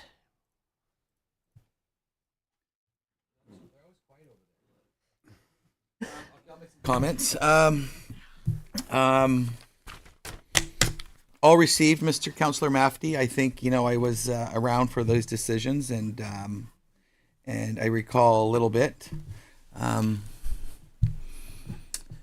What's proposed. I look forward to seeing this get past the first and second reading. Again, getting out to community for engagement. We are that particular location is very commercial-like. It's full of BlackRock and a lot of nightly rentals on rainforests that are in residential homes. I think this is I don't think it's a bait and switch in any way. I'm pretty sure that Mr. Killens would love to have not be out of pocket a few $1 million and sitting on that and paying interest every month. So I think at the end of the day, he's trying to really recruit something, as in whatever is going to go in its place is going to reduce some of the risk that he's been carrying to date, which is the fact is insurance has been blocking him from getting to the next stage and finding out who's actually to blame for this. So I look forward to public engagement. I am not too hung up on whether there's 6 nightlies with 6 garden suites or 6 long-term rentals or ownership. That's something that we need in town. And those that are buying into it already know that they're buying into that. So, I do support what the mayor has mentioned. I wouldn't quite say that, I wouldn't quite say that, I'm 100% behind it, because I'd like to see what the region has to say. But, as there's new homes being built around there, the dynamics change. And but at the end of the day, we're talking about 6 homes that have the potential to be built by someone who is a builder in the community, who has built many homes. So this isn't a one-off. This is something that if it were to pass and be adopted and move on, that this is something that the building department would see actual building plans and something being built. I think we're sometimes a little bit gatekeepers on, where we think nightly rentals should be. And, on a busy corner where there's already a substantial amount of tourism down there, and wonderful the trails, and as you mentioned, and near the community center, what's proposed isn't a bait and switch. And I could probably go offline and tell you a little bit of behind the scenes of why we were hoping to do a medical center there. It was there were some calculations, and quite frankly, sometimes you don't win them all. And if the concrete had cured and everything was good, there would be probably an appetite for the applicant to try to add some more commercial down below. And it would be more of a commercial hub of empty units, of trying to find businesses to take them over. So I think, removing that commercial component on the bottom, which was supposed to be a medical center, or, be some type of other uses, salons, et cetera, I think adding actual 6 units is a big win for the community. And again, I push it back to my fellow councillors. I think it's important that everyone says their opinions on things and not be quiet, because it's important for that healthy dialogue, especially at this stage. Thanks, Councillor Noel. Nick Killens does have a really good reputation as a builder. He built a lot of those units on St. Jake's Boulevard. And it was unfortunate that he did not get he was not the winning bid for the RFP for the medical center, which really had nothing to do with the failed concrete, but that was sort of 2 strikes against him. Councillor Anderson? Did you want to go? Doesn't matter to me. Go ahead.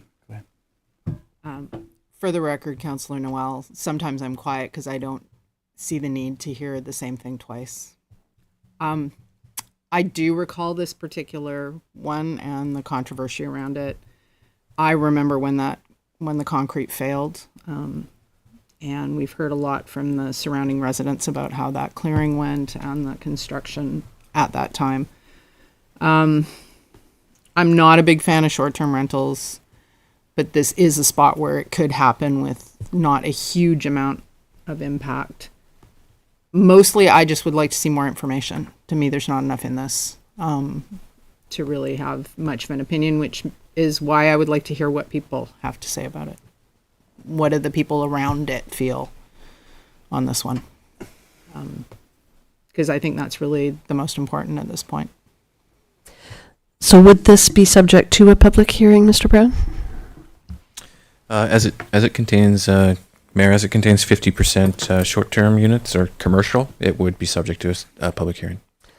Great. So the recommendation then is for staff to prepare the zoning amendment bylaws and introduce them to council in order to see if we want to give it first and second reading. That's correct. If the additional, we would bring forward a more robust report with more information. And if council deemed the application to still have merit and granted first and second reading at that point, there would be a public hearing prior to third reading, consideration of third reading. Perfect. I do like this new system where we're getting sort of an introduction to something before it actually comes to us for a vote. I agree. I like knowing about it before it lands on the agenda. Exactly, yeah. Mr. Harding? Yes, thank you. Something Mr. Brown and I have talked about is how can we bring get some things to you, and also the public can also hear it. So then when it does come out formally, you've had an introduction. I really like that format. Thank you. Any other comments, questions from council? I might just jump in with a Councillor Anderson? couple of quick things. Yeah, no, I think as far as I could tell, there was always STR proposed, from what I recall, and then now where the health center is going to be long-term housing, and that's actually larger missing middle with a relatively comparatively small STR on the ground floor, and it's also a smaller footprint than was originally proposed. So it's actually a smaller building in general. So, but yeah, I agree with Councillor Hoare that at the end of the day, it's the public hearing, and that's and then we'll find out how the public feels. That's it. All right. All right. Seeing no other comments, there is a recommendation. I'll move that council direct staff to prepare zoning amendment bylaws and introduce them to council for first and second reading to accommodate the development proposal for 604 Rainforest Drive. I'll second that. Councillor Hoare seconds. Any further discussion? Seeing. I'd just like to make two Go ahead, Councillor Mafty. two really quick points. Yeah, I just want to make two really quick points. I obviously appreciate the fact that this is gonna, possibly trigger a public hearing, at which point we can have a much more detailed discussion. But just to sort of set the tone, I want to reiterate that for me, it's nothing personal against the developer. No issues there. But I don't think it's our community's responsibility or this council's responsibility to help a developer or assist a developer in mitigating their losses or otherwise making the best of a bad situation. Developers take the risk, and if they succeed, they make the profit, and if they fail, they have to eat it. And it's sad to see, but it's not our role to help people dig themselves back out of a hole. And the second thing I wanted to say respectfully to Councillor Noel, who said, well, we're not the gatekeepers of where short-term rentals should be. I think we're exactly that. We are elected by the community to be the gatekeepers of where short-term rentals should be, what should be rezoned or not. That's the entire reason why we meet in these chambers twice a month, because we have been elected to be the gatekeepers. And if we can't count on ourselves to make those decisions, then what are we really doing here? So I'm not saying that we all have to agree or make one decision or another, but that's exactly what our role is in the community. Councillor Mafty, to your first point, we aren't allowed to aid a business. Absolutely, that's completely against the rules. So this is just a zoning amendment bylaw that may or may not get first and second reading and may or may not go to public hearing. But I think it behooves us to get more information from staff. Just to clarify my comment, it was because a few people brought up the misfortune of the issue with the concrete, and I agree that's extraordinarily unfortunate, but that's not our problem. And I'm not saying that to be cruel or unsympathetic, but to my mind, it doesn't matter at all what the problem was, what the issue was. That's not what concerns us. That's not what should concern us, is the point that I was trying to make. I think I brought it up just because it's something that Mr. Killens has had to deal with. It's not that I feel sorry for him or would put this through because of that. It's just he didn't get the medical center RFP, and then there was a concrete fail. It was just two strikes against him, but it has nothing to do with the decision I would ever make about rezoning this property, just to be clear. Understood. Any other comments? Seeing none, there is a recommendation. Oh, it has been moved and seconded. No further comments. All in favor? None opposed. That carries. Thank you. The next report is titled 2026 Capital Budget, and it will be presented by Mr. Cadman, Director of Finance.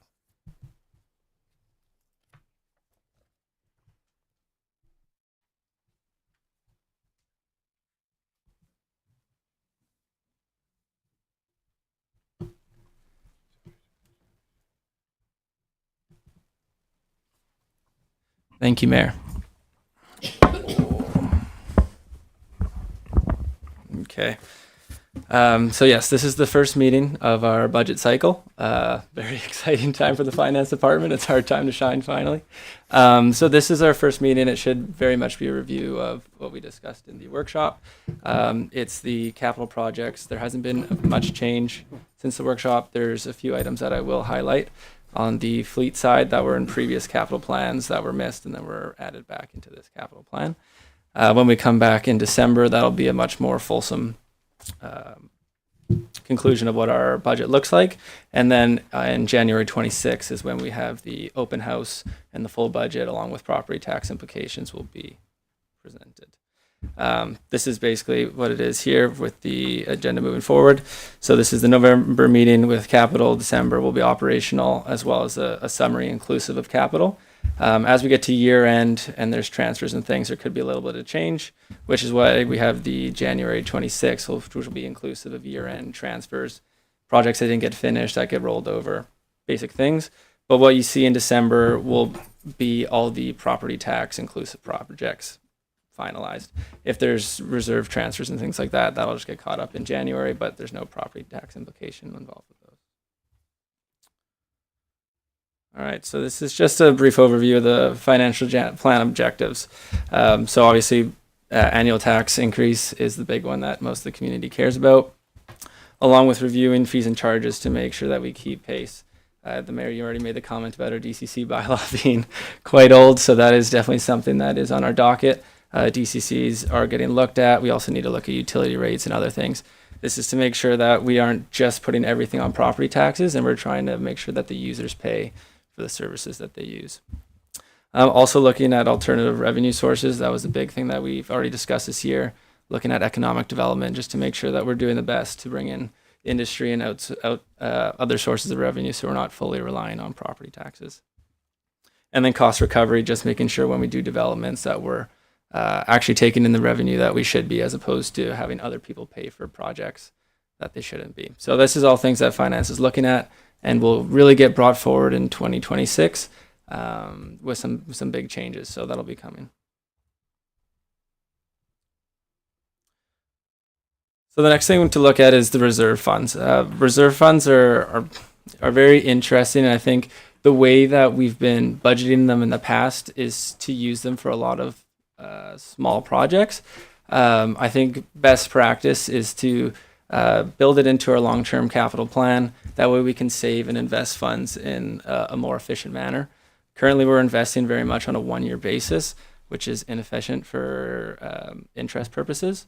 So really, as we develop our 25-year capital plan, we'll also be coming back to council with a reserve plan on how to best allocate to the reserves as well as invest our funds. So that way we're maximizing what we have in there rather than doing 1 year where we're not getting the best returns on our investment. So what's here is the cash balances of our reserves. So for those that review our audited financials at year end, there are some differences from what is on our paper balance sheet. For example, the Barclay on our paper balance sheet is listed at 3.5, where here we have it at 2.6. That is just because we've listed some transfers over the years, and they haven't been done on a cash basis into the investment accounts. So making decisions, I think it's best to do on a cash basis currently, and what we actually have in our accounts. We'll be coming back to council with some options on moving funds so that they match up what's actually on our audited financials, just to make sure that, for example, the Barclay has 3.5 listed. We want to make sure that the community is aware of where that 3.5 is going versus sitting in between our operating account and the investment account. It makes options for when we come forward to council easier and more clear. So there's also there's the current, which is where we're at. That was as of October 31st for our investment accounts. We have our CIBC bank account, and then we have our various investment accounts. We have one with MFA, and then the rest are with CIBC Wood Gundy. We have some what our planned is after spending. The biggest thing coming out of the reserves is the SANI 5, the sanitary system projects that have started. We haven't spent a huge amount to date, but most will be coming through in 2026. As our CAO mentioned, that'll be coming forward, I believe, at the next council meeting. what the results from the RFP are. So based on that, that'll impact what the plan changes to our reserves on. I'd also like to highlight that there are some reserves on our balance sheet that aren't listed there. Believe it was in 2023, the CFO at the time created some reserves, such as the legal reserve and different operating reserves, which is fantastic, and we should be funding those for one-off expenses if we have a big legal year. They were never funded, and so that is another thing that'll be coming back to council. Will be a strategy around our reserves, what our long-term plan should be, and how we finance them. So that'll be coming back to council either as part of this financial plan or in 2026. Is there any question on reserves? Sorry, through the mayor. Did we do this last year? Did we do the reserves last year? I'm trying to recall. We didn't do the reserves last year. Because this is great. Like, I love seeing the reserves. I don't know. That's a nerd thing, but I just, because we know where it's sitting, right? Yes, through the mayor, I think that's one thing that I would like to institute is definitely cleaning up our financial reporting. Maybe ideally we'd get to do where we could do this twice a year, do a mid-year, and then as part of the 5-year financial. I do think it's important that, people know where the money's allocated and where it is. Yeah, thank you for doing this. All right. So this is capital, so let's talk projects. One of the big things that I've found talking to the community is some confusion around how projects are funded. That's why I changed the way this capital budget was done. Previously, we did it by department, and then funding was a little category thrown in there. And I also thought it was confusing on trying to figure out how things were financed. So I broke it out this way. Feel free to give me feedback on how you thought. But this way we can see what is grants, what is actually property tax, what is carried forward in reserves, and then what is debt finance. Just so it's clear where people's money are going and what projects those are going to. So for grants, our large ones are RMI, the Housing Accelerator Fund, which is a 4-year grant, the Growing Communities Fund, which was a one-time grant, and then the Community Works Fund, which is annual. So these are the list of RMI projects. The reason that it's 25 to 27 is the RMI is based on the RDS, which Ms. Fortune does a great job of running and working with the province. It's on a 3-year rolling cycle. Ideally, we get to the point where we can do a 5-year RMI, at least projection, so that way it matches with our 5-year financial plan. That helps with allocating any potential funds that we need to top up.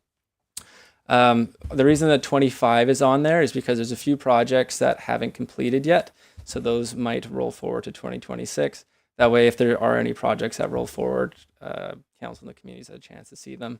That way, they're not new projects. It's just things that we didn't complete in 2025 that will roll forward to 2026. The safe harbor pathway there, that's highlighted. That will get revisited in a motion that's presented later in the presentation. But essentially, that's around potentially reallocating that to the hard surface sports facility and trying to bring that forward in 2026. But that'll get seen later in the presentation in the motion slide. Any questions on RMI projects?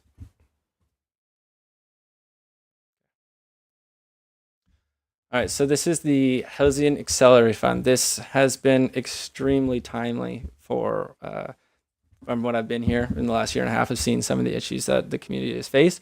A lot of it has been around issues in lack of clarity in some of the planning documents that we have. As you can see in 2025 there, almost all of it is dedicated towards planning and clearing up some of our bylaws and zoning. So it's great to have Tyler here and Richard working on that, as long as with their consultants and moving some of those forward.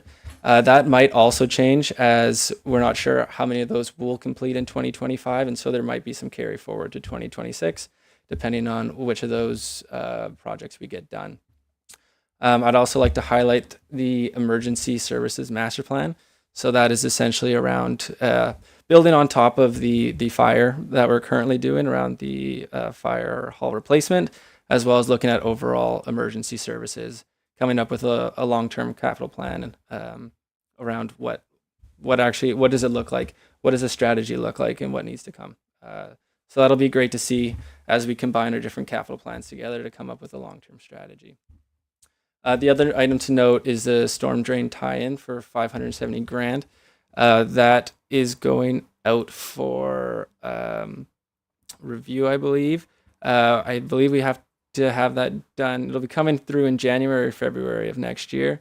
That is to put in a storm drain connection for a development that's coming through. So there'll be more information on that coming to council.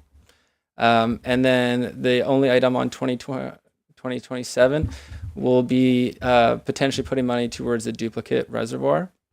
I was talking to Don, who's the manager of operations. He had a meeting with a consultant who highlighted that it might need some work done or to get replaced, and it might need to be increased in size due to growth projections. So that'll also be coming back to council if there's any changes in size and scope.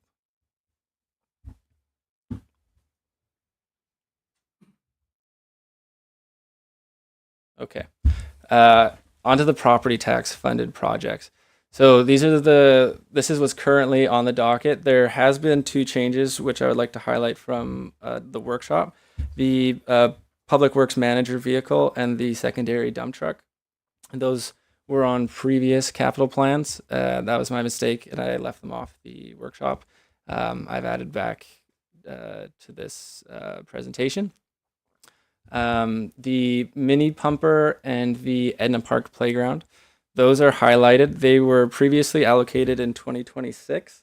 I moved them to 2027 just so we could keep a steady flow of our property taxes for property tax increases, just so we didn't have a big jump in 1 year and then less in 1 year. So this way we keep a steady flow of our capital projects. If we have extra room in our spending, then those will get moved forward. That's just why they're highlighted. They're on the cusp. I've moved them off to 2027. If we have room and it won't impact our property taxes, then they could get moved forward. So that's just why they're highlighted. Any question on property tax projects? Because that's often one that people focus on. All right, perfect. So I added this slide. This is reserve funded projects. So the 2 items on here are paving and the affordable housing. I'll start with the paving. The paving was where that came from. Is we did the paving on Penn Road, which was a grant from Modi. We had a grant for 2.4 million. We only spent 2.1. Very much unlike Modi, they gave us the full 2.4 million, and then we just have to report on the rest of it. So that's why that'll be sitting in deferred revenue until we spend it. So that could get moved to 2026 if there is a paving project. There's no property taxes. We have the money already in our account. It's just a matter of finding a project on Penn Road because it has to be related to Modi, and then we will spend it. On the affordable housing front, that is related to Lot 13. For those of you with the memory from last year, that used to be 650. The reason that it's 325 now is we have sent over the first half of the funds to help the developer keep the project moving forward. So that's great that we've started to move that forward. And hopefully the project completes in 2026, and then we will send over the remaining amount. The harbor funded project. So this is out of the harbor reserve. Each year, any surplus in the harbor gets put into the harbor reserve. So currently the only project coming out of that reserve is the boat launch. That has been carried forward a few years. I know some people are looking forward to getting it done. We had a talk with a projects manager who's been helping the district about moving that forward, and he seems to think that we can get that done in 2026.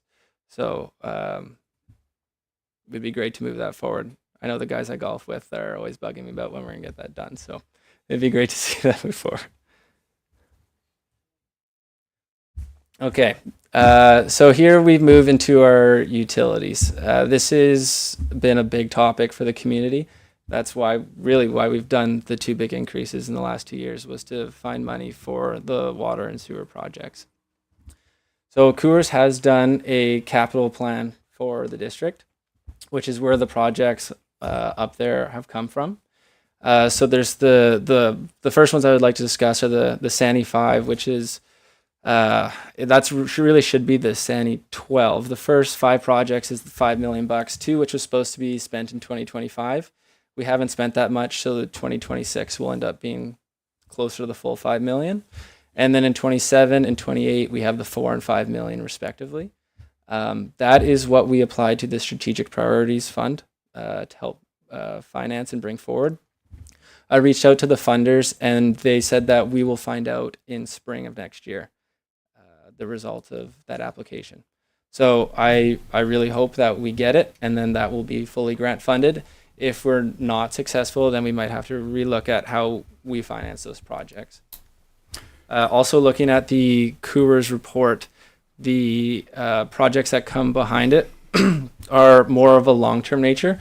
So when we met for the workshop, everything in 2028 and behind it was in 2027. So we push it back a year. Coors, so far, they haven't mentioned that any of that is immediately urgent. And it's more up to us on coming back with what is the amount that we can finance and what are the growth projections. And then coming and building out in our capital plan that way. So that'll come back to council with funding strategies over the long term. I'll get into the water next.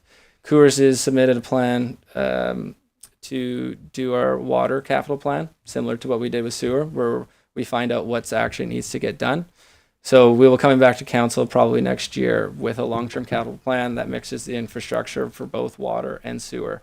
And basically, what are the needs are, what are the growth needs, what are the maintenance needs that if we don't do it, it's going to become an issue real quick, and come up with that kind of long-term strategy. So that'll come back to council next year. Jump in with a quick question. Yeah, through the mayor, going back a couple slides, it doesn't matter.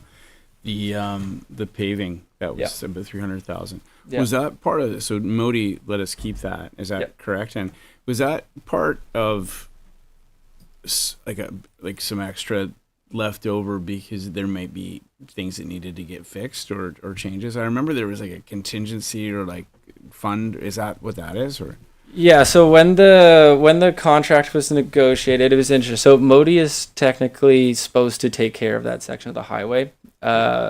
From my understanding of discussions with the CAO at the time and with James, is that we basically went to them and said, you're not maintaining it. We need money so that we can do the paving. And the 2.4 is where it landed based on projections. When I talked with Modi, so the first part, it was based on expense claims. So we had to spend the 2.1 and then we got reimbursed for it. They weren't sure what was going to happen with funding because that was when the change of government happened. Yeah. So they wanted it off their books. So I asked them if they could give us the 300 grand up front. That way they could have it off their books and we get it on ours. Well played. Just to clean it up.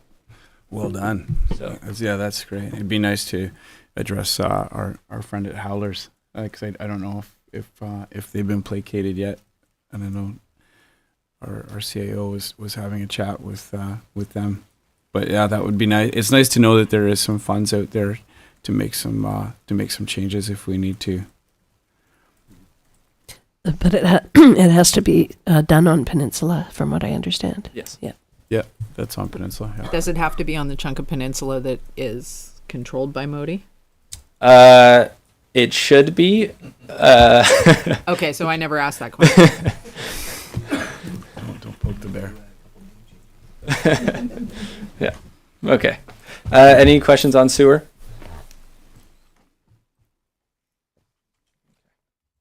So this is the water. So the big project currently there is the water treatment plant.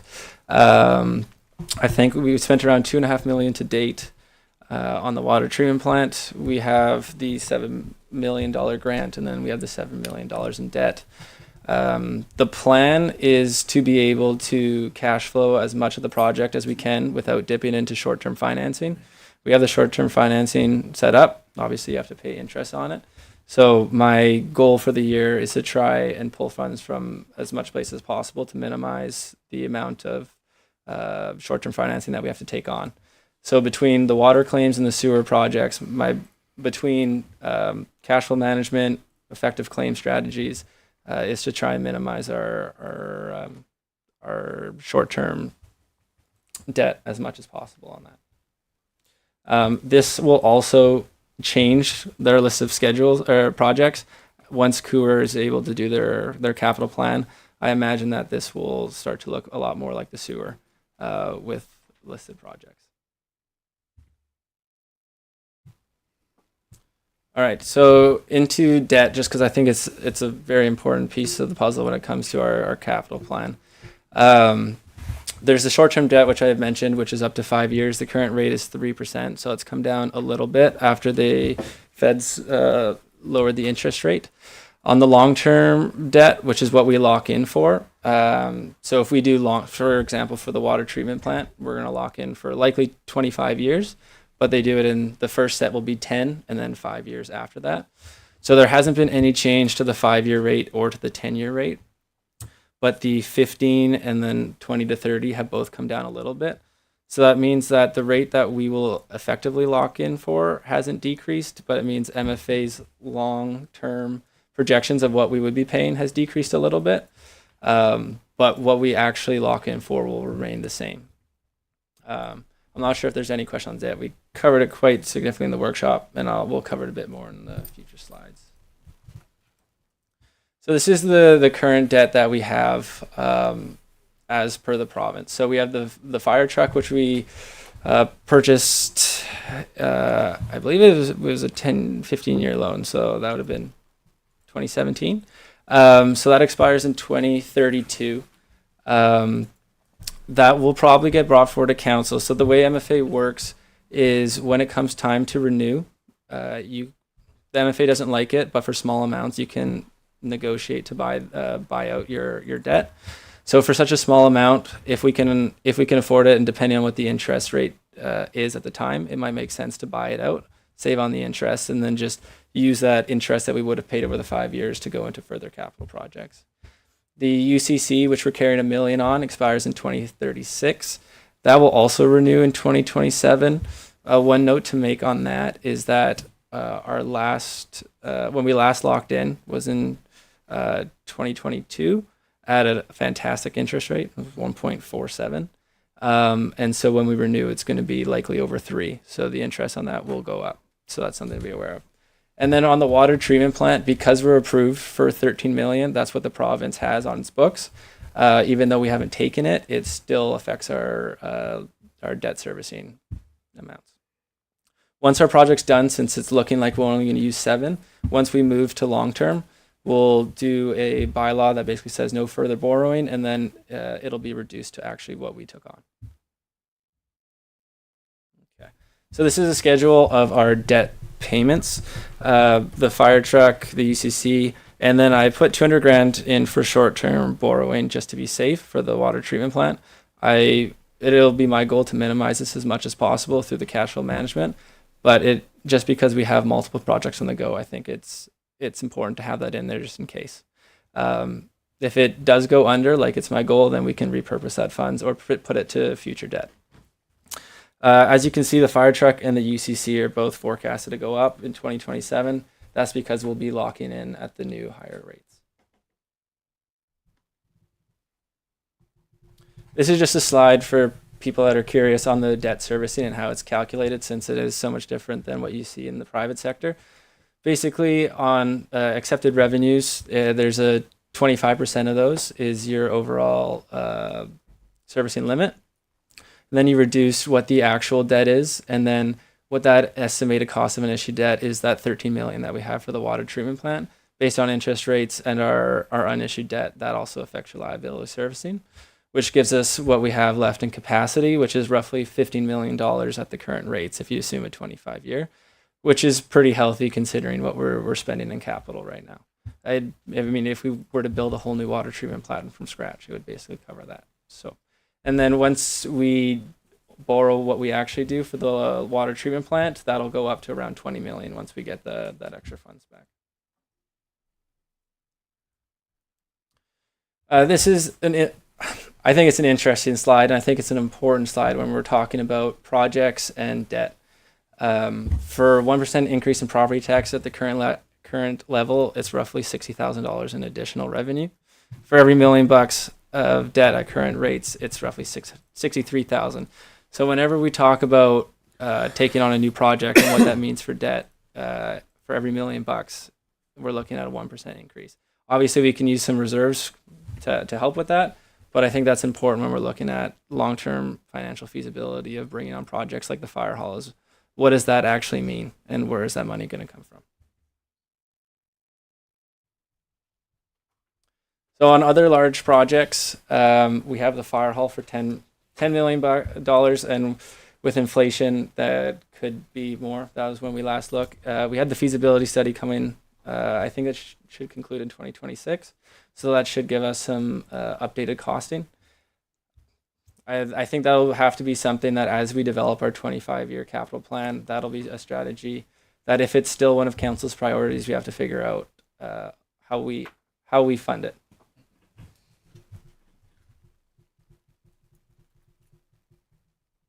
Okay, so this is the motion slide that is based on our discussions around the community's desire to have a hard surface sports facility and potentially putting our reserves as well as RMI dollars to use.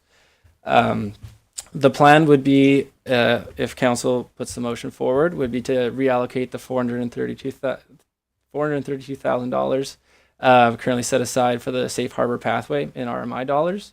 We'd also allocate the full amount of the recreation reserve, which is around 1.1 million. And then that we would come back to council with location, design, costing, and phasing options for the hard surface sports facility. Depending on what the costing options and what council's objectives are, I know there's been some discussion about whether we want to phase or not to phase. That we could look at potentially allocating some of the reserve dollars, such as the Barclay, to that. I think there's been a lot of talk about potential uses of the Barclay, so I think that's also something that we will bring forward is when we're talking about that is what are the different options for the Barclay, for the hard surface sports facility, and what does the community want? Because once we use the Barclay, it's used, and so we want to make sure that it's going to something that the community cares about. So all that will be coming back to council. Mr. Harding? Yep. Thank you, Mr. Cadman, and thank you to Mayor and Council. Appreciate Mr. Cadman putting this in for the slide. The presentation was supposed to be a no decision for you, but we've heard from Council now, staff, at least 3 times, and we've also heard from the community that you'd like us to get moving on this hard court facility. If you did this motion tonight, it helps us just continue on with the planning and the costing and the options, as Mr. Cadman illustrated. As early as in December, we could possibly come back. Also, passing this motion, although it also gives staff some clear direction, it does help the group that is applying right now to Tennis Canada for a grant. If they see that the district has committed funds in 2026, it could help their application as well. Thank you, Mr. Cadman and Mr. Harding. Any questions before we make some motions? There are 2 more slides, I believe, to Mr. Cadman's presentation, but you could either stop now and do the motion or Just a summary. Sorry, Mr. Harding. Just a summary slide. So now would be a great time to discuss for the motions. Yeah.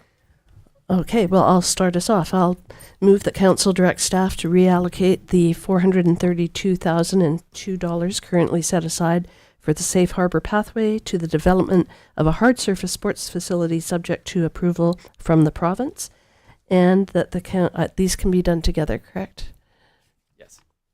And that council direct staff to allocate the full amount of the recreation reserve to the development of a hard surface sports facility, and that council direct staff to return with location, design, costing, and phasing options with the goal to start phase 1 in 2026. I'll second that. Councillor Hoare seconds. Any further discussion?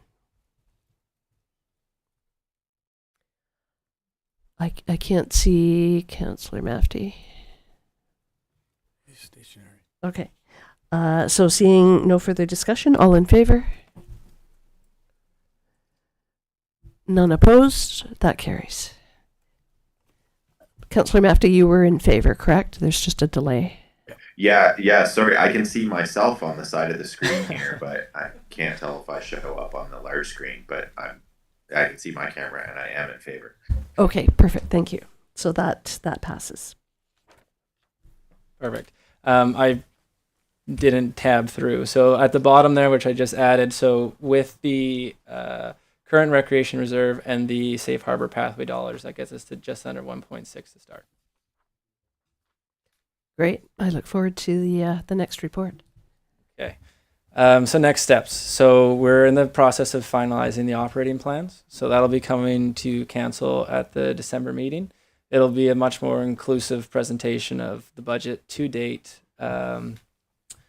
as an overall budget, and then the one in January obviously will be the full inclusive with the property tax.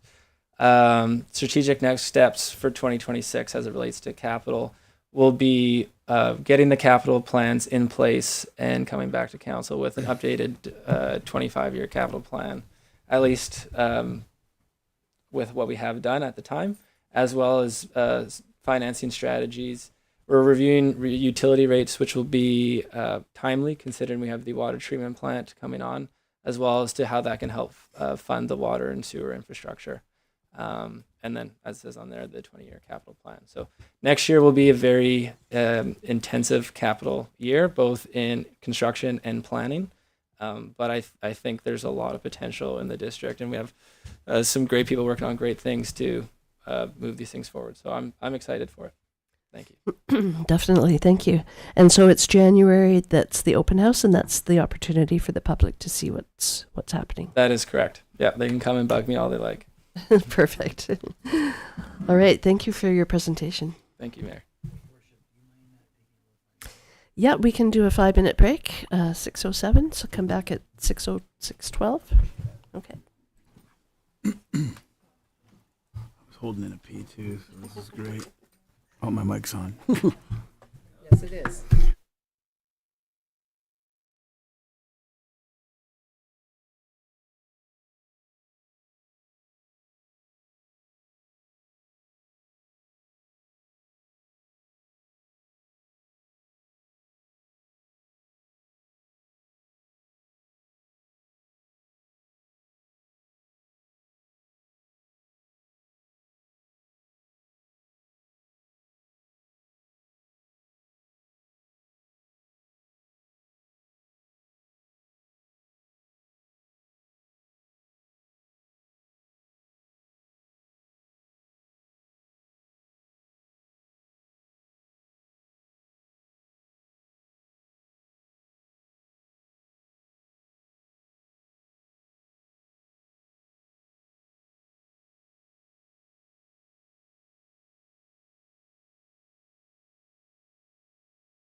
boots behind me, and I couldn't remember what they were called, but they were something that I've been admiring all the time. So I couldn't turn around because your shoes are a topic of conversation.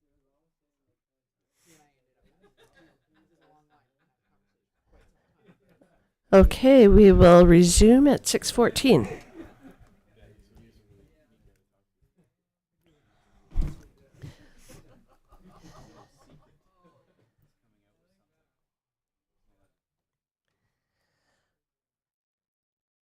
At the November 4th, 2025 regular council meeting, Councillor Noel gave notice of his intent to bring forward 3 motions for council's consideration today. Council will now consider these motions. Councillor Noel, would you like to move your motion separately for council's debate? I'll do that. Thank you. And it was very timely, just after being after the CFO's presentation. These have a kind of a theme, obviously, just trying to ensure that we explore all revenue potential that we may or may not be aware of, and I do appreciate you all entertaining the idea. So, do you want me to? I'll just move them. I'll move them all as one. So here we go. Therefore, be resolved that council directs staff to prepare a report that identifies the current annual revenue the district receives under Section 644, including a comparison to the amounts received 10 and 20 years ago. Estimates potential revenue if Section 644 was updated to include cellular, broadband internet, fiber optic, satellite, and other database service revenues. Number 3, provides advocacy options, including a draft UBCM resolution and letters to the Minister of Municipal Affairs and all BC municipalities. And number 4, recommends wording for the district request to the province to modernize Section 644 by including a modern communications utility and adjusting the outdated 1% rate to reflect current municipal infrastructure costs. And I hope someone seconds it. I'll second. Oh, thank you, Councillor Hoare. All right, so discussion. We took this to UBCM, did we not? Yeah, and it kind of got a little momentum, and like anything, things just kind of died quietly. And unfortunately, I just wanted to bring it up. I know that both yourself and Councillor Hoare are aware of it. It did pass through AVICC. It did pass through UBCM. We did speak to the minister responsible at the time, and like most meetings we go to, they're very sympathetic, but there's nothing they can do. I think what it brings to light for me is just the way, and it's probably compounded now with the way fiber optic is taking over our community and how cable, other outside of cable. I'm really interested to see what the report from staff comes back to what the actuals are, and if there's been a bit of a change. And so I'm hoping to get your support. I think it's important that during this budget cycle that we just look at some different opportunities for revenues that we may or not be aware of. Thank you. Further discussion? I'm curious about the difference in revenues. Yeah, it seems like an antiquated formula, to be honest. Yeah, and obviously I got a little bit hot when just my dealings with the food bank and some of the utility providers in the area. So I think, when you look at most households that are paying $120 for a basic internet package, I think that they get paid timely from our community members. I think it's really important to maybe look at this in a different way. And just out of curiosity, the 1% that we currently get is, Mr. Cadman, is that paid monthly, annually? How is that paid to us? Through the mayor annually. Annually, okay. Mm-hmm. Yeah, it would be interesting to have a staff report with this information. Right. Any further discussion? Sorry, staff. All in favor? None opposed, that carries. Perfect. And your second one? The second one, I think I've talked, the chief is probably cringing, but at the end of the day, I think, we just talked about a $10 million fire hall. We don't know how we're going to fund it. And I really, there's a theme behind my 3 motions here. It's about really looking at the fees for that services, getting this report back from the chief, if it's endorsed by yourselves, and because I think we're grossly undercharging a lot of third parties for the services we're providing. So I'll get right into it. That I move that council directs staff to provide a 5-year breakdown of all motor vehicle incidents and road rescue calls, including location. Number 2, identify all compensation received by ICBC, Ministry of Transportation, etc., for all road rescue deployment. Compare the actual cost of delivering this service to the revenue received. Number 4, provide options to improve cost recovery through updated agreements with applicable agencies. And lastly, provide recommendations to assure long-term sustainability of the fire department's road rescue operations and future capital requirements. I'll second that. Oh, thank you. And Discussion. Well, I think we know that the cost for providing the service is definitely above what we get back on a lot of these road rescues, especially when we have equipment issues. We did get cost recovery on that aviation fuel spill, but that was It took a very long time coming. And yeah, we cover a huge space. I mean, the map that the chief was able to show us of just the calls from last year, location wise, was quite illustrative. And I think when we had that meeting with the minister, I think they were surprised at how big an area we cover. And we're putting, peeps are volunteering to go out there and put themselves in danger, and we need to find some way to cost recover at least some of that. Any further discussion? and thank you for making those comments, Councillor Hoare. The reality is, I've been on and off this table for almost 12 years, and there's been no real, I think, change to how ICBC, for one, pays fire departments. I'm not speaking just for ours. I think they're across the province, and there's been many meetings with no outcomes. And I think there has to be a strategy. And you're correct, Councillor Hoare. What reminds me is when Air Crane flipped the fuel truck over, and then I dogfight for another 4 years to get our firemen's gear recovery. It just illustrates the fact of how vulnerable we are, sending our resources out for, as far as I'm concerned, compensation that is inadequate. So I appreciate that you second that, and again, I look forward to the staff report on that. I turn myself on. Just another comment, sorry, Mayor. The other thing is that this is something that applies to lots of small towns up and down the province, and so having the information gives us more fuel. That is not ever a bad thing, I think. Did you have your hand up? Yeah, I was just going to make a comment, and if you don't mind, Mayor, I think it's the chief's not here; he's away this week. But I just want to say this is timely. I think with the a number of issues going on right now. One is looking at a new fire hall. The need, as we do that fire hall, of doing an updated fire and rescue master plan that looks at not just the fires and road services, but that emergency planning services that your fire department and rescue department does.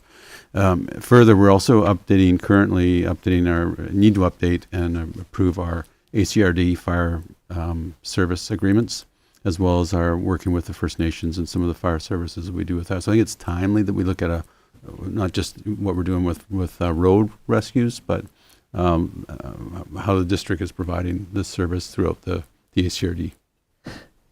Do those service agreements have a cutoff point, so they're good for like 2 years or 5 years, or is there a specific time? It's coming to an end after a 5-year agreement. 5 year. Is my understanding, but it is right now. We are in negotiations with the ACRD now on that. But I think it's timely for a number of things. As I've mentioned, the desire to look at a new. You have a very aging fire hall. That location study is now coming to a completion. But with that, I think if we're looking for a new fire hall, it's probably going to needs to be included with a master plan. And then with that master plan, what are those services that you're doing? And my short period of time here, I'm just been very impressed with what the quality of service you provide with with primarily a volunteer brigade. Exactly. All right, seeing no further comments or questions, all in favor? None opposed, that carries. continue on. Are you okay with that? Yep. Okay, I'm 2 for 2. I'm wondering if I'm going to bat a home run here. We'll see what happens. I'm not attached. I've got 2 of them, so I'm good. This one again, it goes back to the fact I at times question whether some of the uses for some of the buildings in town are being used properly. I don't want to make any names at the moment here, but I know that there is probably properties that are in a certain tax class, which one would question what they're actually being used for, whether it's residential or nightly rental. We look at the significant amount of tax increases that we've had in the last couple of years. And we're about to go into it, as Mr. Catman has illustrated. I think the reality is we just need to make. I have no problem, and I think most of us in the room have no problem paying our portion of property tax.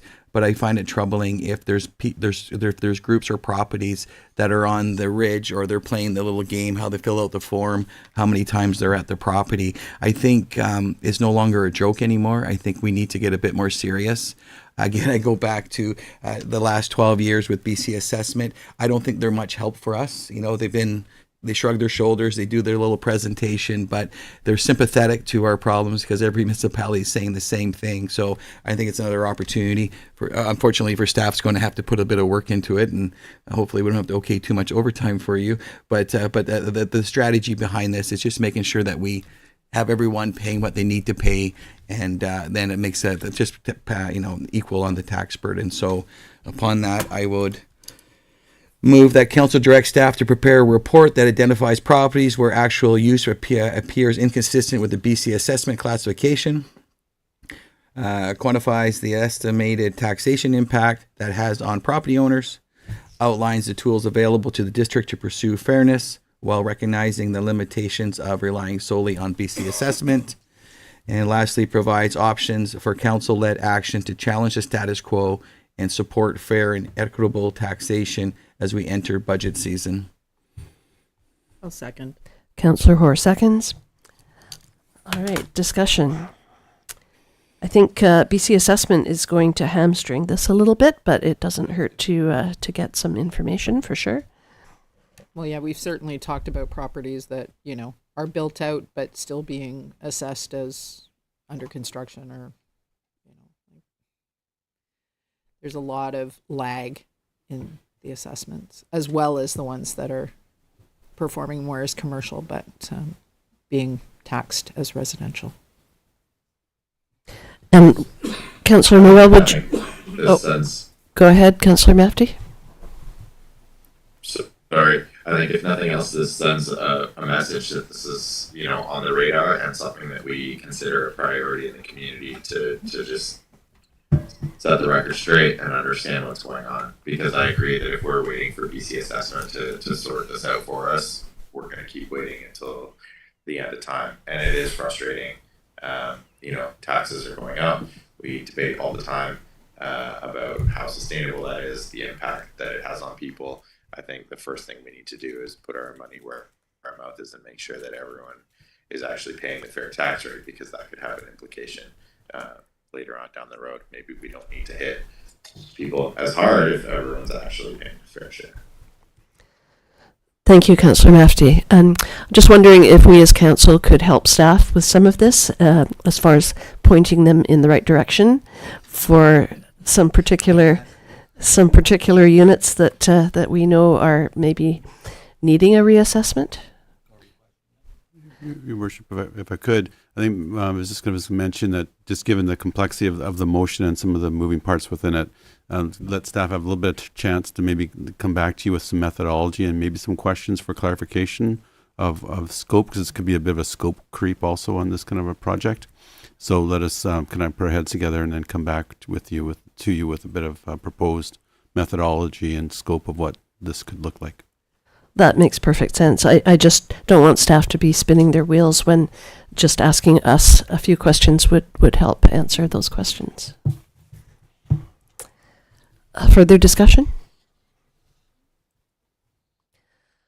Seeing none, all in favor?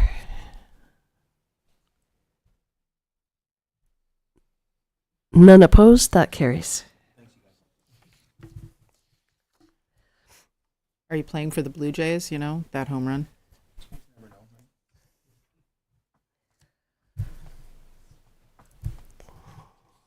Too soon.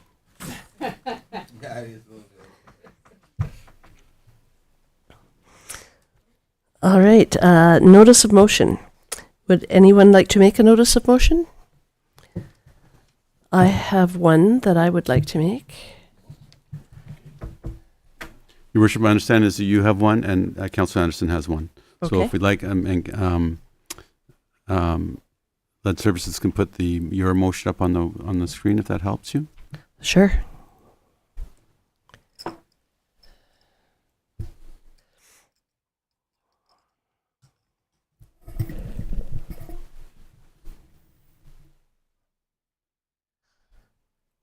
So do you want me to read the motion now? Yeah, or maybe some background, and then you can read the motion if you like.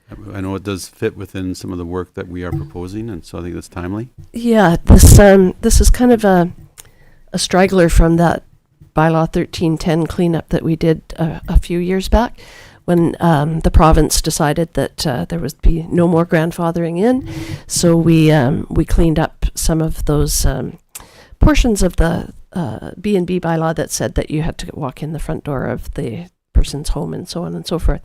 But this one never did get cleaned up, and so I would like to bring it forward for consideration. For that would be at the next meeting, correct? And so I'd like to move that council direct staff to ensure that clause 404.2 brackets 4 in the zoning bylaw, that bed and breakfast must not be located in an accessory residential dwelling unit, in a secondary suite, or in the area of a single-family dwelling, which was formerly a secondary suite, be explicitly reviewed, analyzed, and considered for amendment as part of the ongoing comprehensive zoning bylaw review process. Councillor Anderson seconds. Yeah, it's just Oh, it's just information for our next meeting. But thank you for that. jump This- again, jump again. This one's been killing me for so long. So I know, me too. Wholeheartedly. And I know people that this has been affecting very severely in their lives. So, yeah. Okay, so I don't need a seconder. It's just a notice of motion that this will be on our next agenda. Yes. Perfect. When it does, I will second. Awesome. Or we'll battle for it. I'll let you win. And your worship, I believe Mr. Councillor Anderson also has a motion. Oh, notice of yes. motion. Please go ahead. You have it up. Is that it? Oh, that is it. So I will move that staff be directed to prepare a report reviewing the District of Ucluelet's tsunami risk tolerance interim policy with the goal of transitioning to a permanent flooding bylaw, incorporating a review of best practices from other jurisdictions, providing clarification of provincial requirements, confirmation of complete and up-to-date mapping data, and an analysis to ensure council and the community understand the risk options. Great idea. Sorry, Ed. Through mayor to council, just for procedure wise, it's not, you don't read, I move that. No. It's basically say that my notice of motion is that. Okay, do you want me to do it Okay. again? Do you want me to do it one more time? No? You got it? No, it's fine. Like we're going to correct in the minutes. I Notice think, of motion that we don't know how to do. Notice of motion. yeah, I think I did it that way too. So the minutes can be corrected that we have, nobody's moved anything. Okay, perfect. All right. Thank you, Ms. Chow. Thank you. Yeah, this is a topic that we haven't really delved into, this notice of motion, but I like it. Yeah.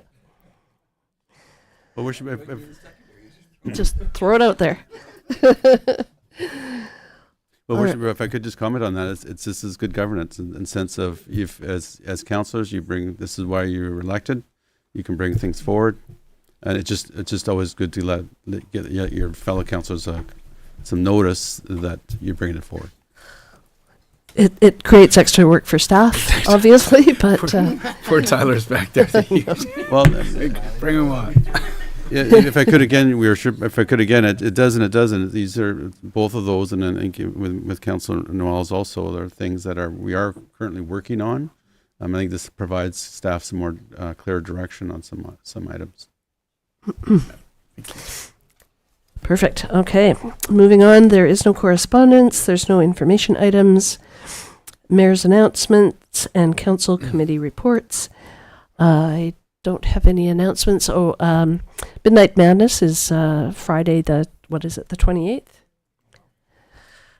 And Tofino chose the same weekend, but the next day. So there's Jungle into Christmas is Saturday. Miss Fortune? Yeah, just a reminder that we've got hot chocolate from 5 to 6 on the Village Green. And Supported- who's serving that? You guys are. Perfect. Yeah. Happy to do that again. That was a great turnout. All right, Councillor Anderson. All right, I'll try and keep this pretty brief. So last Wednesday, we went to the Parks and Recreation workshop with the master plan, and that was terrific. And yeah, it was great. We had Steve was the name of the consultant that we had, and he was terrific. He walked us through all the things that we can update and prioritize. But my thing is I think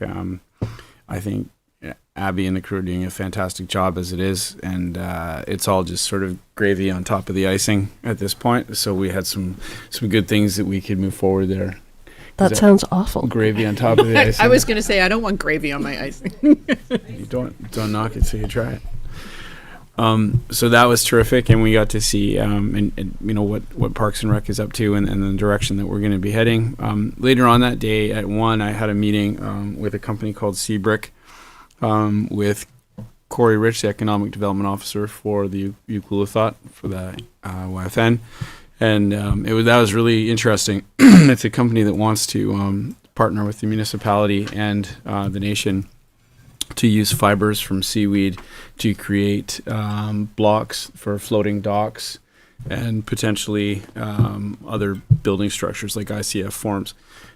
So that was an interesting meeting. So we'll see where that one ends up. And then when was let's see here, what day was it that I went to? Anyway, a few days ago.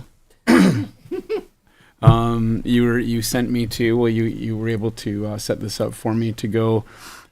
We voted on this probably close to 6 months ago, I want to say, where we joined what's called the Living Donor Circle of Excellence, which is a program that allows people, if they wanted to donate an organ, up to 80% of their salary while they're recovering from that process. So that was, I mean, I believe in that. I had a friend that had kidney disease, and I was able to do that. I think I was one of the first people in that program, actually. It's probably almost 10 years ago now. But yeah, that was, so you sent me to that. And because we adopted that policy, which is growing and growing. I should have had the number of companies that do it, but it is growing very quickly. And they invited me to come to this reception to give us an award, essentially, for joining this program, because it obviously saves lives. And I think it's the number of people that actually use it. So when a company adopts this policy, it's like 5 in 100,000 that actually need to use it, because it's so few and far between that it happens. And then there was a counselor there, actually. So the District of North Vancouver just decided to sign up too. So Jordan Back is the name of the counselor there. So we've decided to do a challenge for some other municipalities. There's quite a few that do it now, but we're trying to expand it as much as possible. So they did give me a thing some hardware to stick in the case over there. So that's a bit of a from the Kidney Foundation. So that was given us. We can throw that in there as proud members of that. Take a look at it. Yeah, and then so I guess Jordan and I are going to talk about what we can do to harass other municipalities, maybe Tofino. We'll see if we can get them on board as well. And yeah, that's I think that's it for me. Well, that's no small report. I tried to keep it brief. That's great. And thank you for attending that reception. Thank you for sending me. Yeah. Very cool. Nice job bringing the hardware home. And, Yeah. and I totally think we should challenge people. I do know a couple of people in town who have been living donors on the liver front more than the kidney, but And So, is there room in the in the cabinet. in the cabinet? Okay, perfect. Sweet. Thank you. Councillor Hoare. Also attended the Parks and Rec master plan. Always interesting to hear what's going on and chatter. Also, of course, attended the November 11th Remembrance Day service, which was lovely. We didn't get rained on. Everybody looked snazzy in their uniforms. And the mayor was the MC. So lucky me, got to lay the wreath. But the thing that I really like about that service, I mean, I love it. I love the going into the Army and Navy afterwards, reading the Historical Society always has some information up about the World War II and World War I vets from here. And it's always nice to talk to people. It's just a good spot, but there's always lots of kids. And that's what I think is really great. And a lot of kids lay the wreaths for various businesses in town or the brownies lay wreaths. And I just think it's really important because it's, from the young to the old at that service. And, I had great uncles and things in the first and the second world, well, great grand uncles, I guess, in the first, but great uncles in the Second World War. And so, it's an important thing to remember. So thank you for letting me lay that wreath. Mm-hmm. You're welcome. Councillor Mashty. Nothing to report at this time. Very much looking forward to Midnight Madness, and everything goes well, I will be there to serve hot chocolate. I'm very much looking forward to it. One of my favorite nights of the year. Hopefully it'll cooperate. Perfect. It did last year. It was cold, but it didn't rain. It was awesome. Yeah, it was awesome last year. It was fantastic. Okay, thank you. Councillor Noel. I have nothing to report. Okay, for myself, November 5th, I was at the ACRD Transportation Advisory Committee, and that's the committee that is looking for the alternate route across the island. And we only meet every couple of months, but this was an interesting meeting because Ministry of Transportation looked at all the possible options for a second route. And there are quite a few, actually. So they looked at, let's see, I think there's like 10 altogether. They looked at the length of the route, the travel time, the surface type, the maximum elevation, the grade, the steepness, the road width, and the final conclusion was that the best options are exactly the ones that were used during the time that our road was closed in 2023, which is Cowichan Yubu. Based on all of those criteria, though, that is the best route. So it doesn't mean that they aren't still looking, but that was kind of the evaluation from Modi. And interesting because that's been studied for so many years, and interesting that Modi decided that what was used during that time is exactly what should have been used. So. Question on that one. Yeah. Worship. The secondary route, they still have the caveat that the road has to be closed for 5 days before they do anything to the surface to make it more vehicle friendly. Is that correct? Before it's deemed an alternate route? Yeah. I know there is some time frame where they, probably because they need to set up flagging and lights and all that kind of stuff. But yeah, my understanding was that it was going to have to be closed for 5 days before they really set it up as a proper secondary route. Yeah, and it's never going to be an option. It's always going to be an emergency route, not really a secondary route.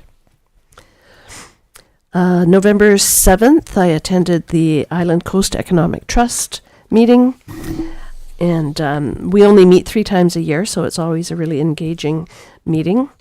There were 3 proposals discussed, 2 of which we'll be quite familiar with. The Hawaiiat proposed that they become a destination management organization, a DMO, and start collecting the tax for that, as well as Resurf that we heard about from Surfrider at our last meeting. The Resurf have asked for some money. And then the Campbell River co-working space was the 3rd one. So those were the three projects that were discussed. I only belong to the advisory committee, so we put our recommendations forward, and then it'll go to the board for their full recommendation. Later that day, on the 7th, I met with the Rangers, Sergeant Nat Spears, and locally Nick Donaldson.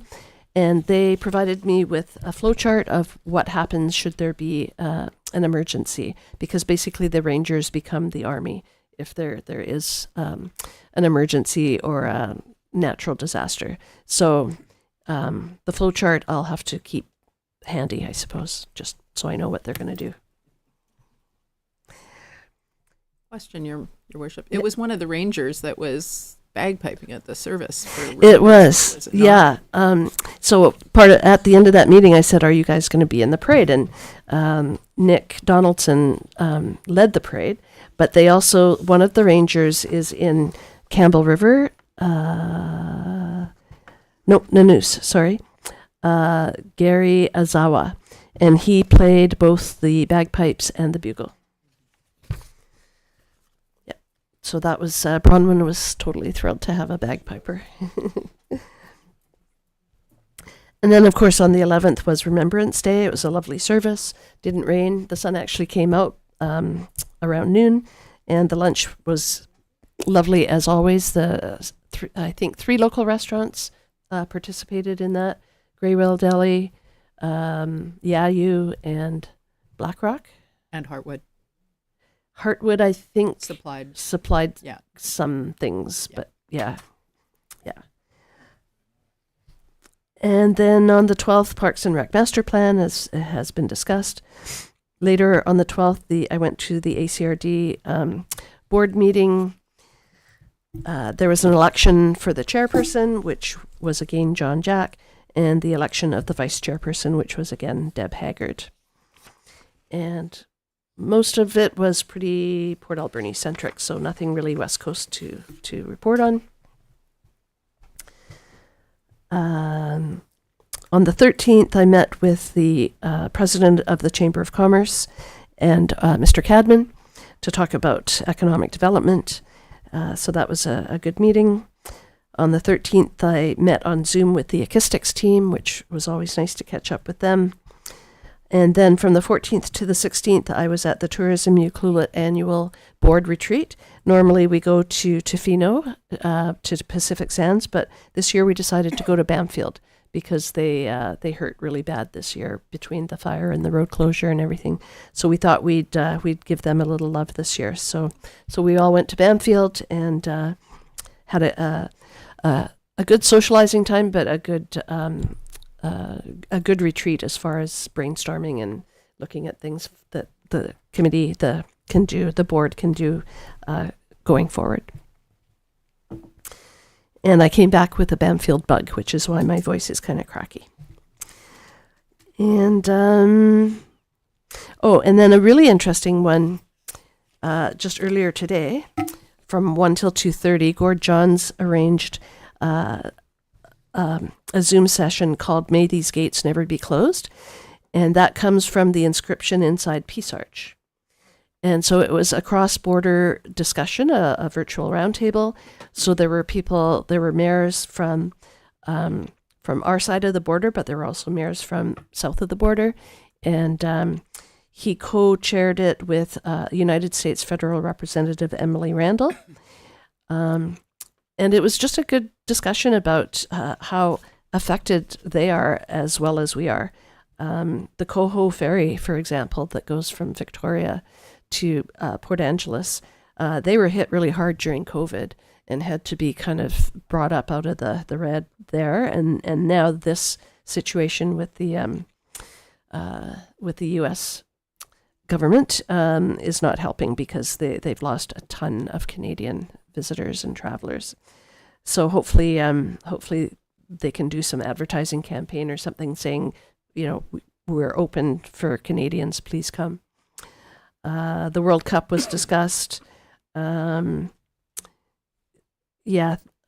was a really interesting discussion, and we've agreed that we're going all of us will meet again in January to talk about our challenges and maybe some advertising campaigns we can do to promote cross-border travel. Because I think a lot of Canadians are just fearful to cross the border for how they may be challenged at the border crossing. But all the people that were on the call were very supportive of us as we were supportive of them. So that was an interesting meeting. And that was it for me.